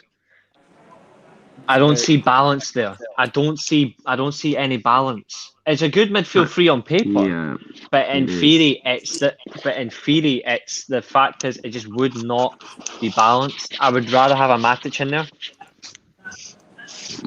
That's true. Actually, tell a lie. That's true because you think about the Atalanta game when Ollie was still in charge. The only players I feel like that game when you do 2-2, The only thing I feel like United, but it was Matic and Donny Van Beek actually put a good fight. And to be honest, would you actually not want to see Matic and Donny Van Beek play together? That's what I would want. That's what I would want. Ideally, I think we may end up seeing. I think we may end up seeing under Rangnick when he plays his system. Yeah. It's going to be a 4-2-2-2-2. It's going to. I think it could end up being Donny and Fred as a midfield. Not actually bothered with that. I'm actually not, because it would be coached properly. I'm actually not bothered with that. But whoever plays in that midfield needs to bloody learn like what it means to play a certain system, and they have to actually listen to the coaching side of it. If they don't listen, they're screwed. So you're not worried about this Man United manager, like there's not any weaknesses what he's got or anything like that. Because I know he's a good manager and that, but I think the only weakness Rangnick realistically has, right, is if these players do not listen to him, how long is it going to take him to implement his style? But if they actually listen to him and they actually want to improve and want to improve on their game and learn a different way, they'll actually benefit. And there wouldn't be the only weakness would be United potentially being caught on the break at high speed. But because we're going to be playing such a high aggressive line, we'll be expected to win the ball back really quickly. You'd have to be very quick at stopping any opportunity if United win the ball back. That's the only real weakness in this team, is just neutralising that aggressive winning the ball back. That's a good shout. That's a good point, man. But do you feel like you can challenge this season, even if it's a bit too late now with results? I don't think we're going to catch Chelsea. No, I think Chelsea are too. I think they're too far ahead of us, like, to catch them. But I wouldn't rule out United still getting into the top 4. I think if United actually settle on this style really quickly under Ralph, there's a very good chance that United could actually cause a lot of teams problems, go on a very good run, and actually win. I actually think we could win something. I think we might win the FA Cup, to be honest. I don't think we'll win the Champions League. If we do, that'd be great. I don't think we will. But I think Ralph Rangnick could. If we do, mate, I will be completely unbearable. It'll be great. The amount of abuse I'll get by against me as an Arsenal fan. I will just. You get abuse as an Arsenal fan anyway. I know, but what I'm trying to say is we banned Man United when Ollie was at the wheel and all that stuff. But now we kind of can't really ban it all. Depends on the result on Thursday, but technically. See, the thing is though, like, even if Ralph gets a draw or doesn't even beat Arsenal next week, right? Even if we lose, we're still guaranteed to have a better season because we've actually got somebody who is goal orientated on improving a team. He's bringing in proper coaches that are actually going to work. But you don't want to lose, though. You don't want to lose, though. Oh no, no way, no way we want to lose. I'm just putting that down as like even if a defeat happened, you can easily tell which team's actually going to be better off. I'm kind of confident against you. I'm kind of confident. I still think we'll beat. I don't think you won't see the full on gegenpress on Thursday. Yeah. But what you will see is parts of it. You will see it gradually. You will see a gradual show, and then eventually. Do you think you'll smash us? I think we'll beat you 2-0. That's a good shout. That's a good shout. The last time you wait, is the game happening at the Emirates or Old Trafford? No, OT, Old Trafford. Old Trafford. They've only won there once since 2006. To be honest, I'm only down the road from Old Trafford. I think we will. I think we will beat you, but I don't. It's not going to be like a proper like. We're going to hammer you the way Liverpool did. We won't batter you like how Liverpool did, right? Liverpool are fully cemented in that system. Different. Yeah, Liverpool are fully cemented on that gegenpress style. United are only just learning it. Like they're only going to be just learning that style. So it's not going to be a complete masterclass of the gegenpress. But what you're actually going to see is a very aggressive coach making his team aggressive for a big game. We will be up for it. I guarantee we'll be up for it. Any chance we get in any way we can, he's going to make sure we take it. Because he will not tolerate sloppiness. He doesn't tolerate sloppiness. Yeah. Do you think Ramsdale will have parts of play and try and not concede so many goals? Strip bear. If you want proof that I'm Scottish, just ask fucking Josh. Mate, he is Scottish. Can you not tell by his accent? Yeah, I was gonna say it's a pretty obvious Scottish accent. I actually love it when people come after my accent. I'm like, I honestly don't give a fuck. Gordon Ramsay's Scottish, and he doesn't have a Scottish accent. That's for damn sure. Who knows, mate? But anyway, back in the thing. Right. Now. Well, So who are we putting in midfield then? If it's based on ability alone, then that's just pure entertainment. Kante and Pogba. Kante, Pogba, and Bruno Fernandes is a midfield based on ability alone. Yeah. Kante, Pogba, and Bruno. But in all honesty, if this was a diamond, I'd have Jorginho. No way. If it was a diamond, if it was a diamond midfield, I would have Jorginho in this team because Jorginho is one of the best midfielders in the league. For some reason, Chelsea fans don't rate him. I do. I know a lot of Chelsea fans that don't rate him. I don't know what the hell's wrong with him. When he first came in, he was used wrong by Maurizio Sarri. Jorginho likes Sarri ball. Sarri didn't use him properly. He could have seriously ruined him. And Jorginho was his player as well. He was. Jorginho was too busy worrying about Napoli. But no, but if this had been like a full-on diamond system, I would honestly have Jorginho in this team. But because it's a three-man midfield, I'm putting Pogba in there. Do you think Jorginho is a good player? But he hasn't done recently for his country, but. Well, he was brilliant in the Euros. He was. I know he missed that pen. I know he missed that pen. Recently, he hasn't been good.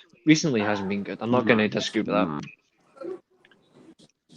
But the thing is, what I don't get about Jorginho, right, is how come he does seem to do well at Chelsea, where Arsenal were linked to him, and me, including Arsenal fans, didn't want Jorginho because he feels like he's another Xhaka. Do you feel like Jorginho's only playing well at Chelsea because he has players around them?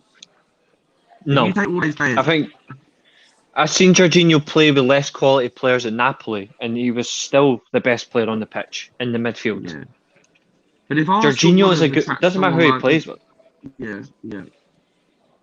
Do you think? Here's a question. Do you think Lorenzo Insigne is overrated? No. I think not a chance. He's a very good player. He's a good player, man. Yeah, there's games where he can have dips, but he had a great Euros. Not gonna lie, that goal what he scored against, was it Belgium, something like that? Yeah. Strip bear, I'm going to say this one more time, right? See, the next time you actually comment on my accent, I'm going to say something you're not going to like. I don't know who Strip bear is, so I can't say anything. Strip bear, you have been warned. I don't know who that is, so I can't say anything. So call me a weak cat. Call me a weak accent all you want. I don't. Call me. I'll say this now. I'll say this now. Actually, I'm guessing. No, hold on, Nippon. It's fine. Hold on. Let me silence this one. I can do my own battles. Just let me silence myself. Let me say it. You can comment on my accent. You can comment, if I'm not from the real north because I'm not from the north. I'm going to say this. It doesn't matter what my accent is. I'm Scottish, but that doesn't justify a weak accent for your poor attitude towards me when I've actually not once said anything negative towards you all night, and I'm getting sly digs for no reason. Okay. I don't know who. He has quite a strong Scottish accent. I don't actually have a strong accent. I don't have a strong Scottish accent. I just have a Scottish accent. I don't know who Strip If you want to hear a weak Scottish accent, listen to Gordon Ramsay. If you want to hear a weak Scottish accent, just go and listen to Gordon Ramsay. You're welcome. It's not even a Scottish accent. That's a bloody death to society.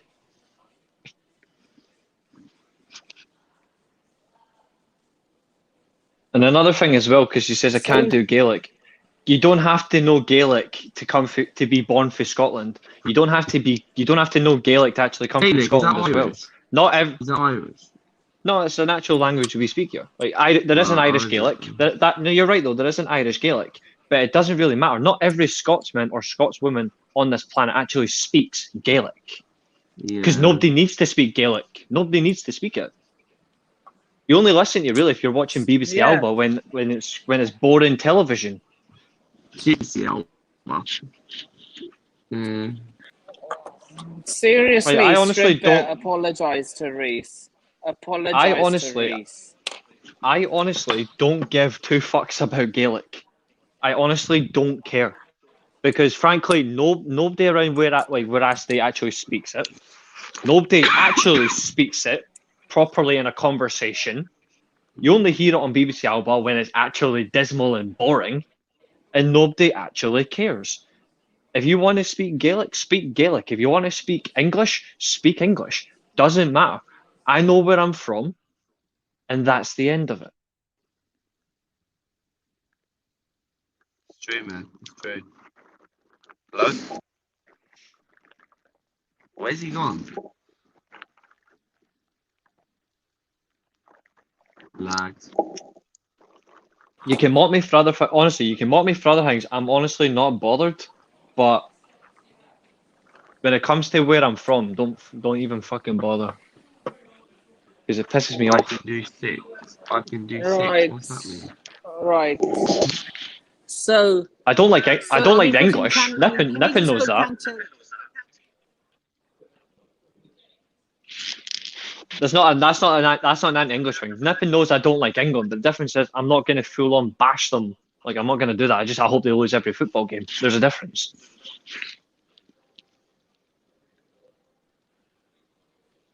Look, I don't like Arsenal, but if they play, play well against Chelsea, I'm not going to be salty about it.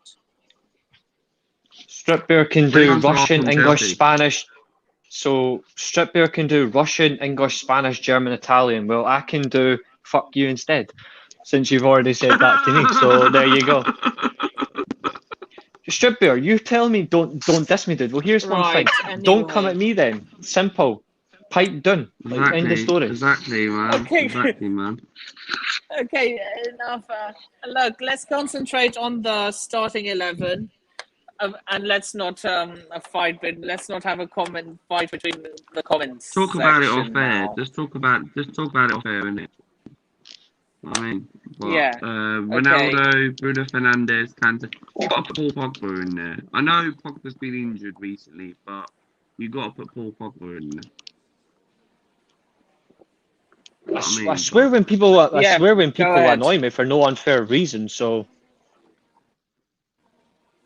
But yeah, I do agree with the midfield though. You have said I do agree. Kante, Pogba, and Bruno. You got Pogba, but I've got a question to ask about Paul Pogba, right? Do you feel with Ralph Ragnick or whatever his name is, right? Do you feel with Paul Pogba, Ragnick? Right, Ragnick. Yeah, that's it. Yeah. Mm-hmm. Keep going. Do you feel Pogba will actually become a dominant player? I know there's games where he goes missing sometimes and all that stuff. He steps up in a big game.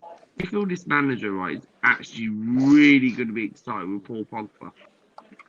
Like, he's going to run down his contract. I know you are. That's right. But it's going to be really interesting when he comes back now. So. I'll be honest with you. I don't know, because it's not the type of midfielder he actually uses. It's going to be interesting to see what he does. Yeah.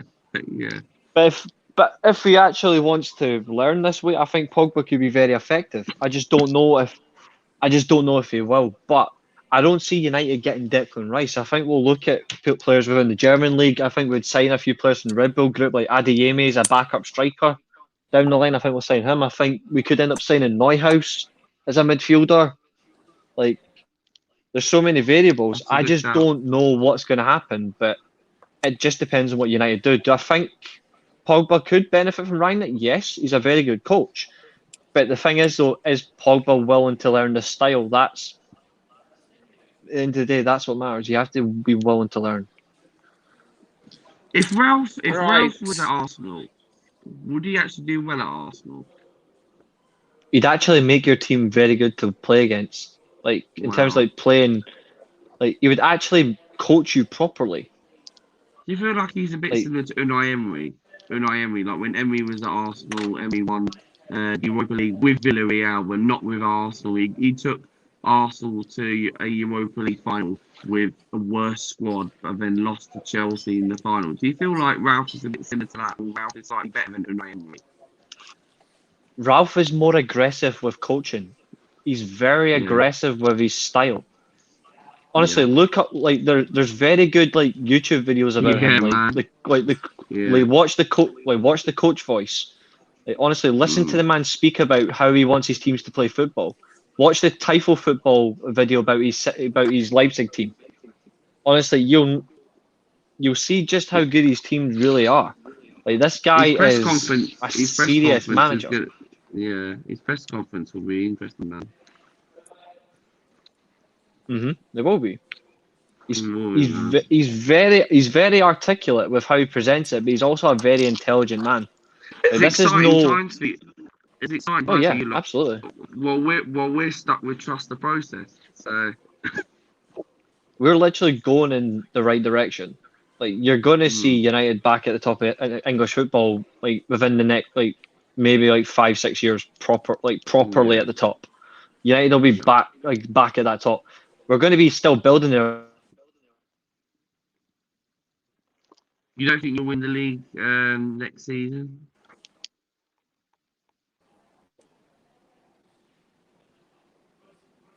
On that back, my internet cut a wee bit. I was just saying there, like, United will just continue to build, and with the structure that he implements, United won't just waste money as well.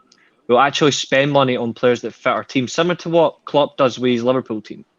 We're not just going to go and we're not just going to spend money. We're actually going to spend money on a position, and we're actually going to get the right person for the team, not just because he's like a popular option. You need a proper defensive midfielder. You need someone like Declan Rice. He's the answer to your DMs, man. If you get, I know it's a lot of money, but you need someone like that. Popper's going to go. There's no good to obviously run down his contract, and Ralph will know that. And I feel like, definitely he might want to keep Popper, maybe. But do you feel like if he does keep Popper, do you feel like it's a bit of a mistake if he doesn't produce performances? Because technically he might want to go back to Juventus. He might want to go to Paris Saint-Germain. You might want to go to Real Madrid. Do you feel like you've got to replace Pogba and sell what you've got? There's no good running down these contracts, and then you're not going to. I know Man United have got money, but technically, it feels like if you get rid of him, you have to get someone like Declan Rice. Could do. There is the options that you can still sign within Europe. You can still sign within Europe and still make smart signings. Like, United just need God, can we stay away from British players? He's a decent player, but you really need to just there's nothing wrong with Rice in that sense. The only thing is he the best option? Yes and no, not guaranteed. You could still get a good option for half the price in Europe.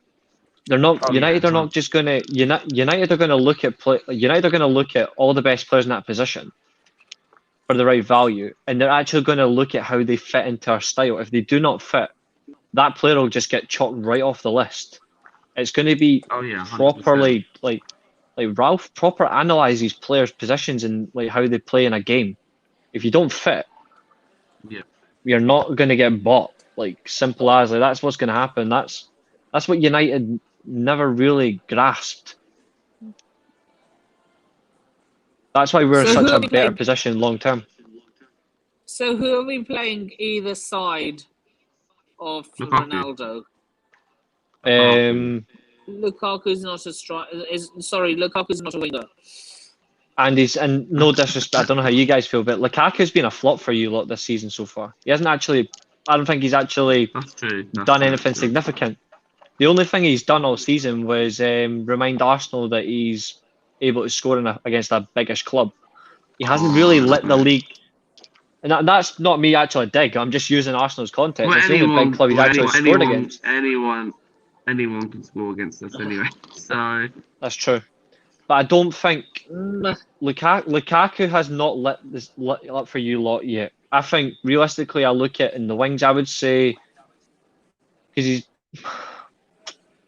I really want Sancho in there because he's actually been impressive. I know he hasn't got. I know he doesn't have the numbers, but he's actually been very good in games. The only other I would say, I would honestly say Sancho and Callum Hudson-Odoi. To be honest, Hudson-Odoi's been fantastic on that left wing since he got put in that position. Tuchel's trusted him with the role, and he's actually blended really well into the team. The style of play that you guys play, he seems to feed off really well when he's backs to the defence. Gets the ball and he just runs at you, and he's very good with the ball. Very good dribbler as well. I agree. But Sancho, I agree. Sancho doesn't have the stats. I'm not gonna deny that, right? He only has one goal, and that was against Villarreal. But even though he hasn't scored, his build-up of attacking play is the reason we're actually scoring goals. Sancho's been effective. The only problem is he just doesn't have the numbers. And I don't think anyone could realistically disagree with that. I know people are going to like mock him for saying like all the 007 bollocks, which to be fair, even I found funny because he'd be a good James Bond. But he actually has been very good to watch. I just think people like to just rip into him because he's came for the Bundesliga for big money. He's been effective. What are your thoughts on the German media mocking him? Anything they can, I suppose, just have a little bit of fun, bit of cheek. It's common these days, isn't it? So I'm generally not surprised. But to be fair, if it was a German player coming to England not doing well, the English media would laugh them up. Look at Werner and Havertz. I rate them, but the English media don't.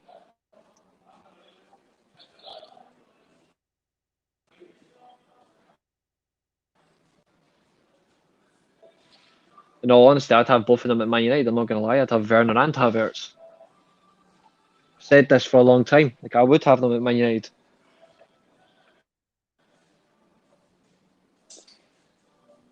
Okay.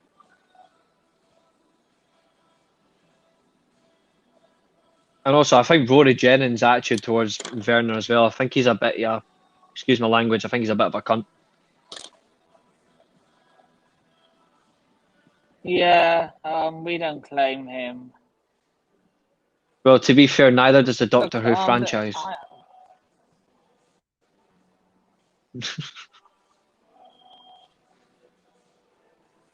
Oh God, I don't know.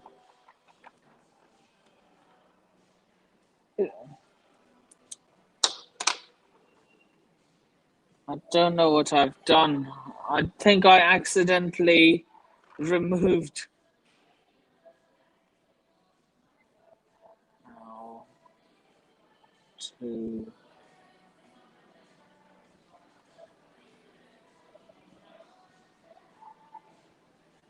One.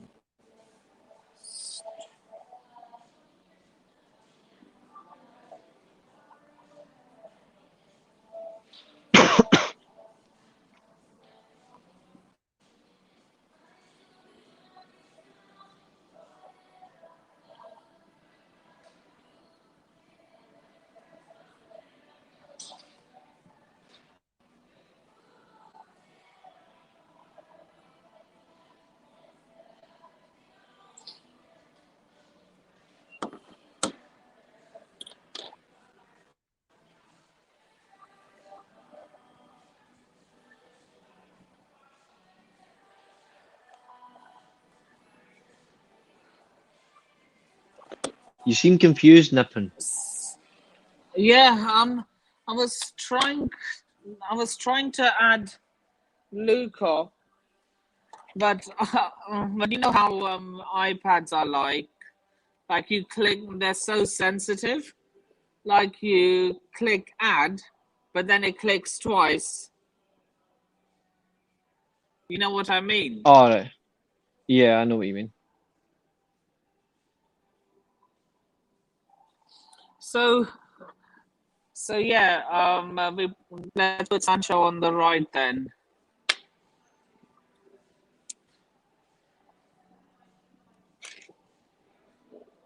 I'll present compelling arguments, but at least I'm fair.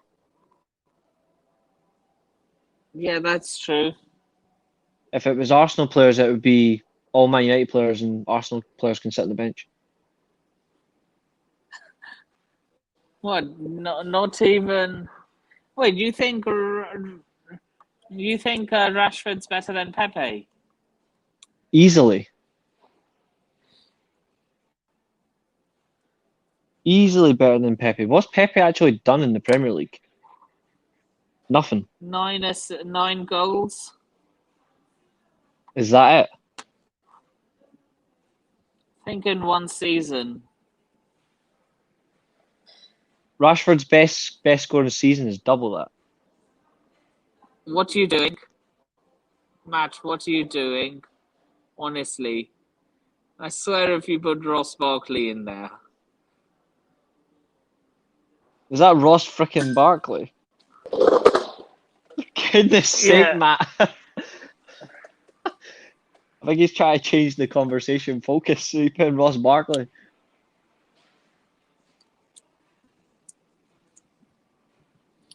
So yeah, we've done the combined 11. Now time for the score predictions.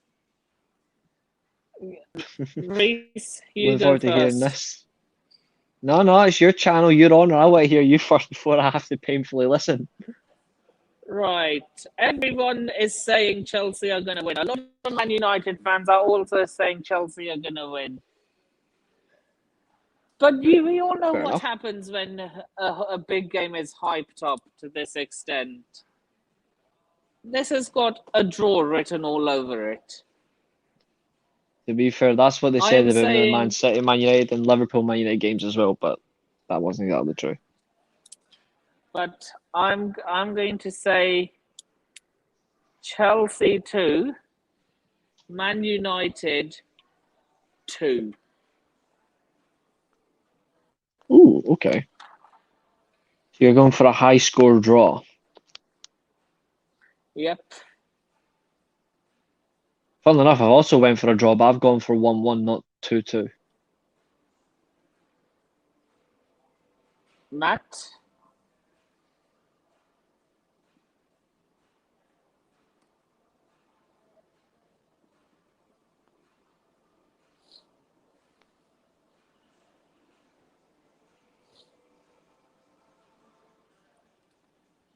Earth to Matt.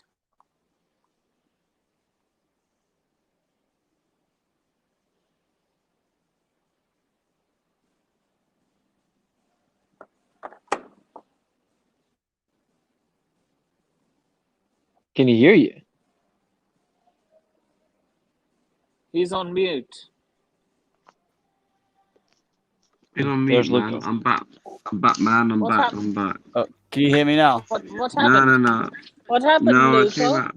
No. I came out, and obviously, I had message and all that stuff. So I just came out on. I had message on Facebook and all that stuff. So I came out, and then I come back in for a bit, and then that's it. So, but anyway,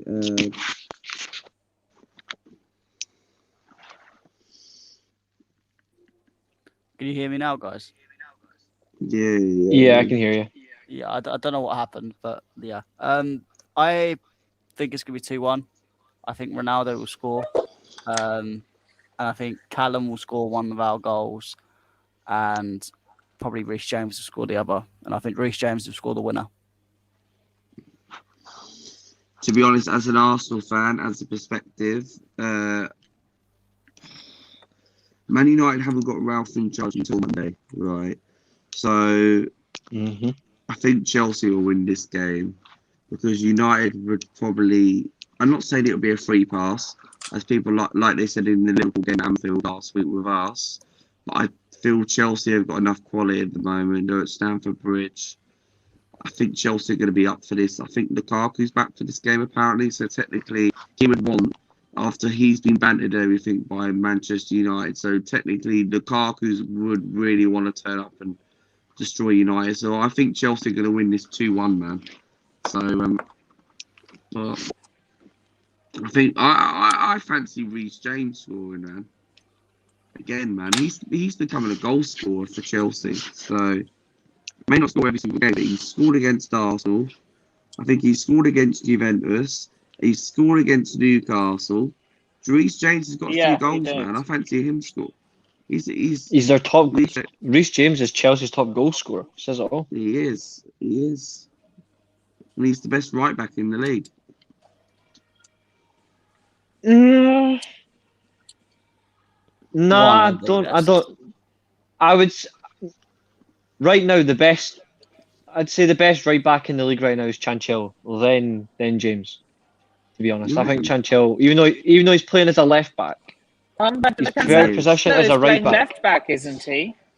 Aye, but when he actually plays a right back, though, his best position is right back, but he's playing left back. I think he is better than Reece James. But I think Reece James is easily better than Trent Alexander-Arnold, who I don't rate. Yeah, Alexander-Arnold. Cross-merchant. He's a definition of an apron. All good on the front, but open at the back. That's very true. He should really be a winger. I'm not going to lie. I think he wants to play as a central midfielder. Yeah, the way he plays, he likes to get into the middle position. That's where I think he'll play. You say he's like an apron. I've got a better one. He's more like a nun after a few drinks. Oh my god. The faith goes out the window, and they go nuts. Right.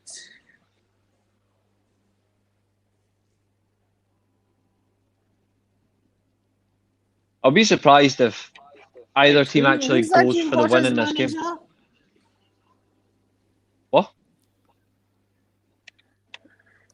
What? Who you got as manager? Super Frank, Super Frank, oh, that's disgusting. Super Frankie Lampard. To be fair, that is disgusting behaviour. There right now. But to be nipping, I tried to look for Tuchel, but Tuchel's not on there. Probably because he's German. Yeah, I'll prove it. I'll go on to hold on. I'll go on to Germany. Let's go to Borussia Dortmund or PSG, whatever he was. And he's not on there at all.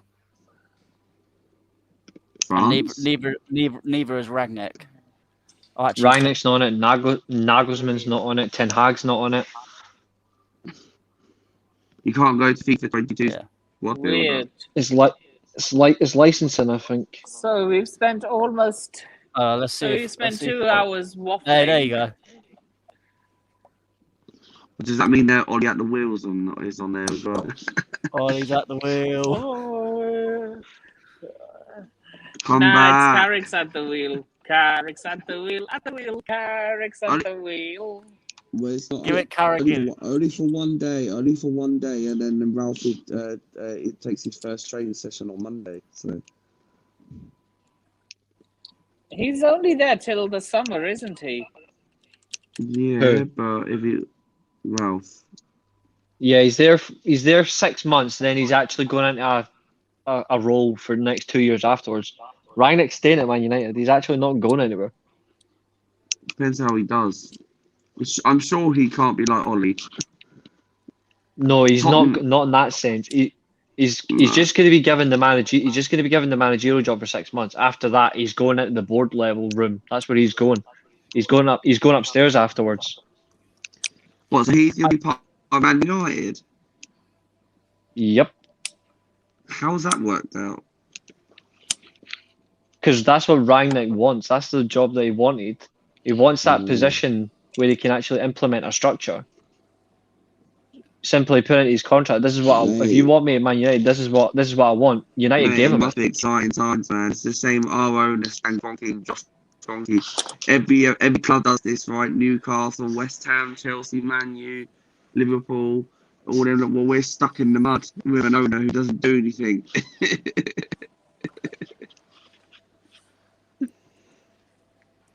Yeah, I mean, Arsenal are just a club you can just continuously banter. yeah, and AFTV and everyone else.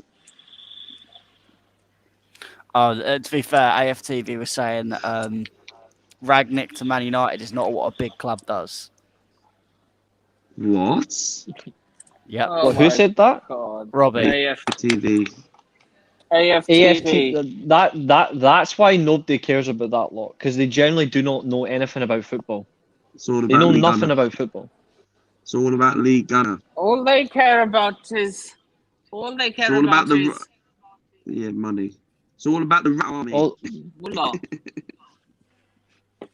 It's all about the Rat Army, Nathan. Yeah, big up Lee Gunner, man. He's all right. He's all right, except the fact they did call somebody a spastic, which he should never have done. No, he shouldn't have. But he's very difficult to get on someone's channel. Yeah, he's very difficult. I'm sure I've noticed. I've only watched one of his streams, but he's quite a. He goes very hard on people, don't he? Extremely. Yeah. Nippin, I saw you being on his fan cam. Yeah. Yeah, look, I'm a huge fan of his. I'm not going to lie to you.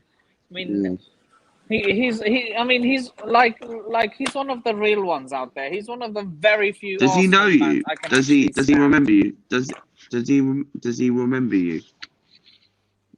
Yeah, he always shouts me out whenever he. Oh, that's good, man. Whenever he sees my comments. I don't know if he'll remember me from my old channel that I used to have, but.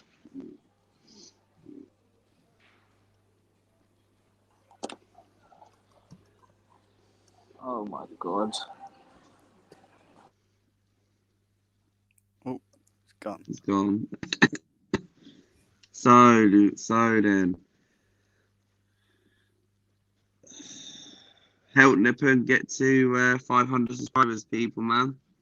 Yes, definitely, guys. Make sure you smash the like button, get this video out to as many people as you can, and subscribe if you can. And when he hits 500 subscribers, he'll dye his hair blue. Yeah, I did, yeah. Nah, never in a million years. I'd rather scrub my eyes with bleach. He's got to buy a United shirt, Ralph #1. Oh, I swear. No, wait, what? What's this forfeit I have to do? When you get to 500 subscribers, Yes, you gotta dye your hair blue again. I am never ever wearing an Arsenal shirt. All right, what about a Celtic shirt? I'd rather scrub my eyes out with bleach. Honestly. All right, this is what you've got. Okay. This is your forfeit. This is what you've got to do. If you hit 500 subscribers for the end of the year. So December 31st, a minute before midnight, if you do not hit 500 subscribers by end of the year, then you need to do two things. One, wear an Arsenal shirt saying Arteta #1. Oh my god. Yeah. And number two, I'd rather scrub my eyes with bleach. Well, you're not gonna like this. So number one is you've got to wear an Arsenal shirt with Arteta #1 on it. Yeah. And number two, you have to come on a stream. You have to come on a stream and officially my God. You have to come on a Arsenal are the biggest club in London. Oh my God. No. Please, guys, get me to 500 subscribers. So that I don't have to wear that shower of shite. So basically, Nippon. So basically, Nippon. You've got until December 31st. Yeah. What happens if you don't get to 500? Then he's got to buy an Arsenal shirt with Arteta #1. I am not wearing. Yeah. I am never, ever wearing. Look, if you ever send me an Arsenal shirt, I'll just send it to an Arsenal fan. You can wear an Arteta 8 or Arteta #1. You got to wear Arteta #1. Nah, actually, I'll just wear something that says Arteta in. Whatever it is, that doesn't help. That doesn't help. That doesn't really help. We're all Arteta. Mate, No, obviously I am- I'm You've got to appear in a stream with an Arsenal shirt saying Arteta number 1, and you've got to say You have to. Arsenal are the biggest club in London. I'll have an Arsenal You have shirt on to. the stream, but I'll be scrubbing dishes with it. Mate, think about it, right? I swear one time someone said in your stream that you have to wear Spurs shirt. I swear someone said Well, he's got a that. Spurs That hat. would be, He's got a that Spurs would hat. be I'm less pretty sure. humiliating than wearing an Arsenal shirt. Honestly. Mate, Arsenal. Because Spurs aren't a big club. Spurs No, aren't of a course big not. club. Did you not see Conte's interview the other day, right? It's like Conte actually wants to flipping get sacked already. He's been there for 3.5 weeks. He doesn't like being at Spurs now. Whether that's just the same, but he doesn't think Tottenham are not at the standard. Conte ain't gonna last long. So, but no, you've got to wear an Arsenal shirt. I am never. No. Never. God.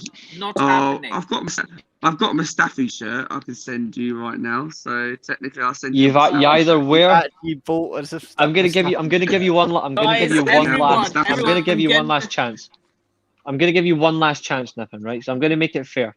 You either have to wear the Arsenal shirt with Arteta number 1 and say Arsenal are the biggest club in London, or you've got to wear a Man United home shirt. Okay. Sing With glory, Man United. No, I'm not. No, Okay. that's not enough. He's got to wear a Man United home shirt with Ralph number 1 on it, because Ralph is number 1. Yep. Okay. Then you've got he's to the honour. He's Dumbledore. Then you've got to come on a stream. You do have to sing "Glory, Glory, Man United," but you've also got to. But then you've also got to sing. You've also got to say these words: Manchester United I'm the biggest club in England. are the biggest club in England, They the are biggest the club in the biggest- world, and They are though. I'm not They done. are, though. I'm not done though. You've got to say all Let's this. not finish it. You've got. Let's not finish it. You need to sing "Glory, Glory, Man United." You need to say Man United are the biggest club in England, the biggest club in the world, and you have to say Chelsea God. are nothing compared to Man United. They do not reach my United's God. level. Oh my God. Guys, Your choice. hit the What, like and, button. and remember, You've got to and pick remember, one. 500 this is on. subs. And remember, this is on. This is on This is YouTube. on- I guarantee it's going to get You have clipped to by clip. somebody. You have to clip this, Oh mate. my God. Or You have a Somebody's gonna choice. clip- I'm already getting. So You've Matt, got to wear it, mate. so Matt, you keep this.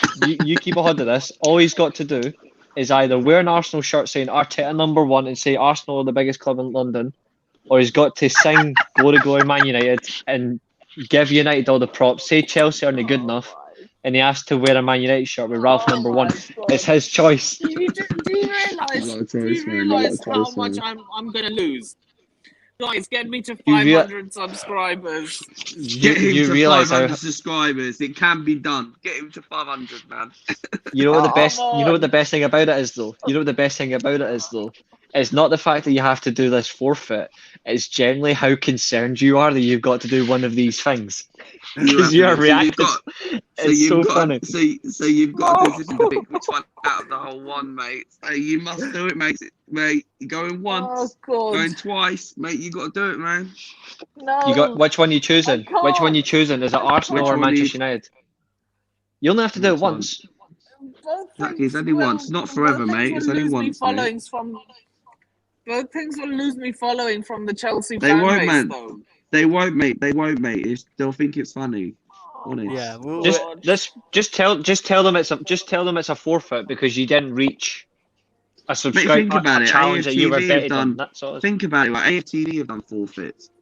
Think about it. AFTV thought they were cool by doing party with party, but we all know how that backfired. So, Exactly. So but Nippon, all you got to do is one little Hey, forfeit. how about the- But here's the good hey, thing. See, do you here's the remember good thing. this? Take Nippon, your hold on. Here's the good thing. time with it. Take your the time pin. with it. Another thing, right? If you get to 500 subscribers, you got to bring Lee Gunner on. That's not But really that's a not a- forfeit, though, because I rate him. Yeah, we got to bring him on and chat to us. No, I'm Yeah. I joking. want to bring him on. Lee, if you're listening, drop me a DM and ask me and tell me when you're free Even to if come it's- onto my channel. Even if it's All right, 10 this is minutes, what you got. even if it's a 10-minute stream with him, it doesn't matter. So I know exactly what I know. What you could do as a third. I know you can do as a third option, and it doesn't involve Please, wearing a I'm not football gonna have shirt. any, look, I'm not gonna have any league on a slander. Stop. I'm not If gonna you have wanna any do- league on a slander on this channel. I never said any of it. He's one of. I don't like him. It's nothing to do with I don't him. like him. I don't like him, but I'm not slandering him. I don't like him. I like him. I don't I'm have honest. a problem with I'm him. honest about him. like I don't like him. I don't like him, but I know in the terms of the YouTube community, he's respected. I just don't like him. But Fair enough. I'm not good. He's not the type of person that I actually would associate with. When, like, if I was to like, go on YouTube, I respectfully, I don't have a problem with him, but I don't have a problem with him, man. But I think as personalities, I think we'd have good conversations, but I think we would just clash. I think we would clash too easily. But Yeah. I respect what he's done. I just don't particularly like him. That's not a bad thing because you're not going to like everybody. It's normal. no, I'm not going to. But I was not slandering at all. I didn't even mention his name. What I was actually going to say was, if you want to chicken out and not wear the shirts, that's okay. If you don't want to wear a United shirt, which is the better thing anyway, and then sing a United song, that's fine. But what you can do is come on a live stream and for 1 full minute sing the words "England suck" and they're never going to win another international tournament.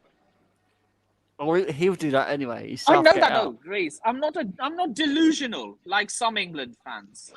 But this is a full minute. This is a full minute of the whole singing minute, man. that as a Whole minute. song. You gotta sing England suck, man.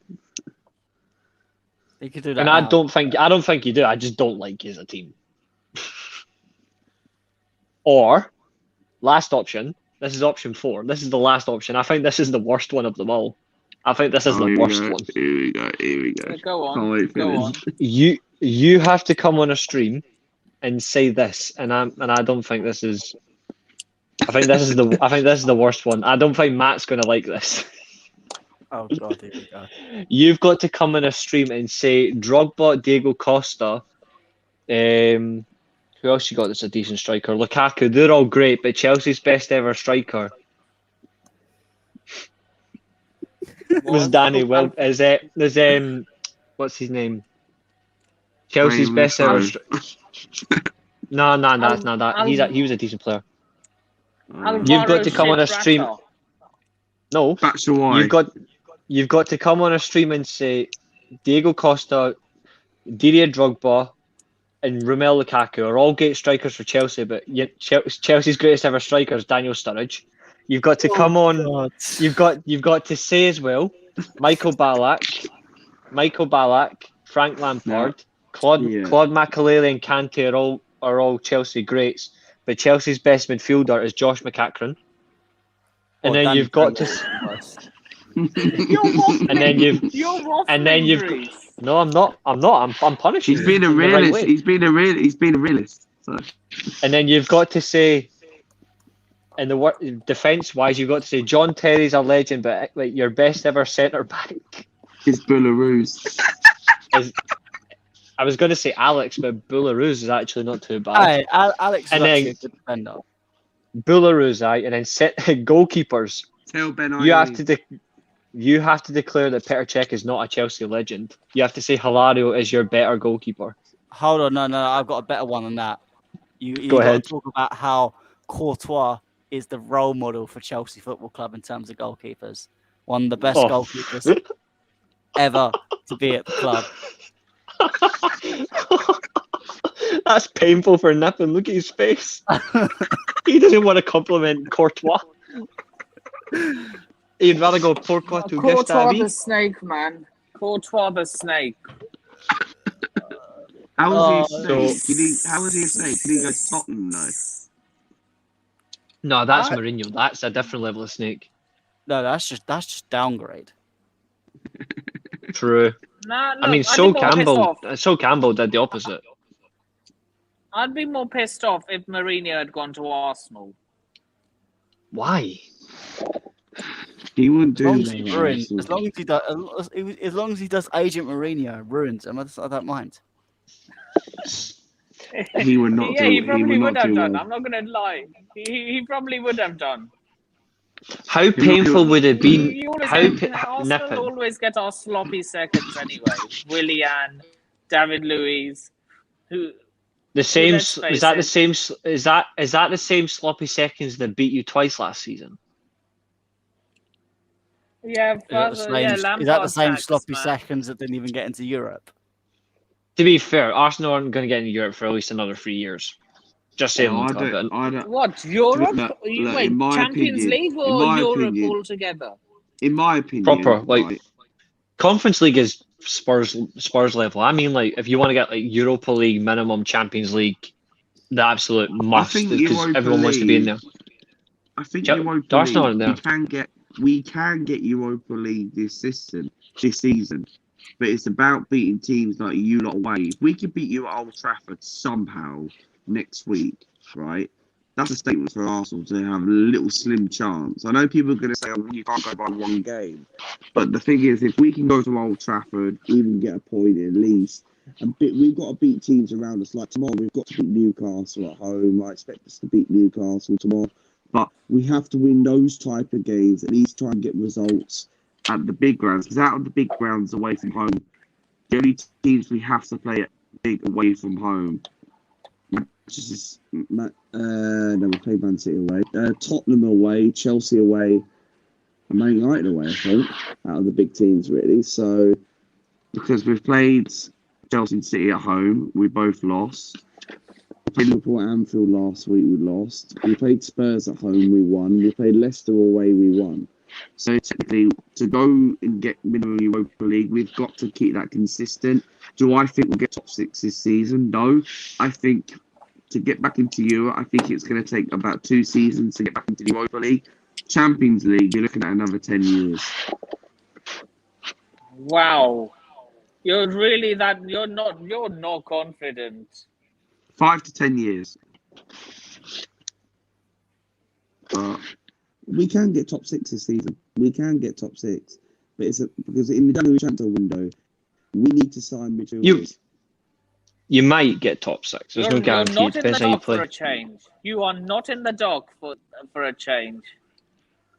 Mate, you've seen my channel before. You know my thoughts on Arsenal and that. But technically, I feel we can get top 6 this season. But we have to. It all depends in the January transfer window. We need midfielders. Odegaard not good enough for this football club. Partey is literally going to be going to the African Cup Nations if it goes ahead. We need to sign a midfielder alongside Thomas Partey, and we need a creativity midfielder. And we're after Ronaldo Sanchez. I personally don't rate Ronaldo Sanchez. So, but I think we need a couple of midfielders. If we can get the right two midfielders, I think we can finish 6th this season. But I think we'll finish 8th this season, in my opinion. But I think you'll finish lower. no, I think we'll you'll finish 8th. I think we'll finish 8th because we've improved a little bit this season. So yeah, we lost to Liverpool last week, but that was expected. But technically, I think if we can go to Old Trafford, if we can go to other grounds, then we can get top 6. But all depends next week's game, really. It all depends what happens. I'll tell you where you're finishing. I can Somewhere. finishing between 8th and 11th. That's a good shout. But I think we'll finish 8th season. But yeah. Anyway, Nippin, I honestly haven't got a clue. Nippin, I've got to come off now because I've got work. I'm ending the stream now anyway. So yeah, that's one. I'll be sitting there. would you like to shout out your socials before stream? Yeah, I mean my Twitter Matt, handle. where can they find you? Yeah, my Twitter handle, you can see it on the screen now at MattJBall98. You can also follow at WWC Pod Articles for all my podcasts, articles, and other content. So stay tuned. Reese, where can they find you?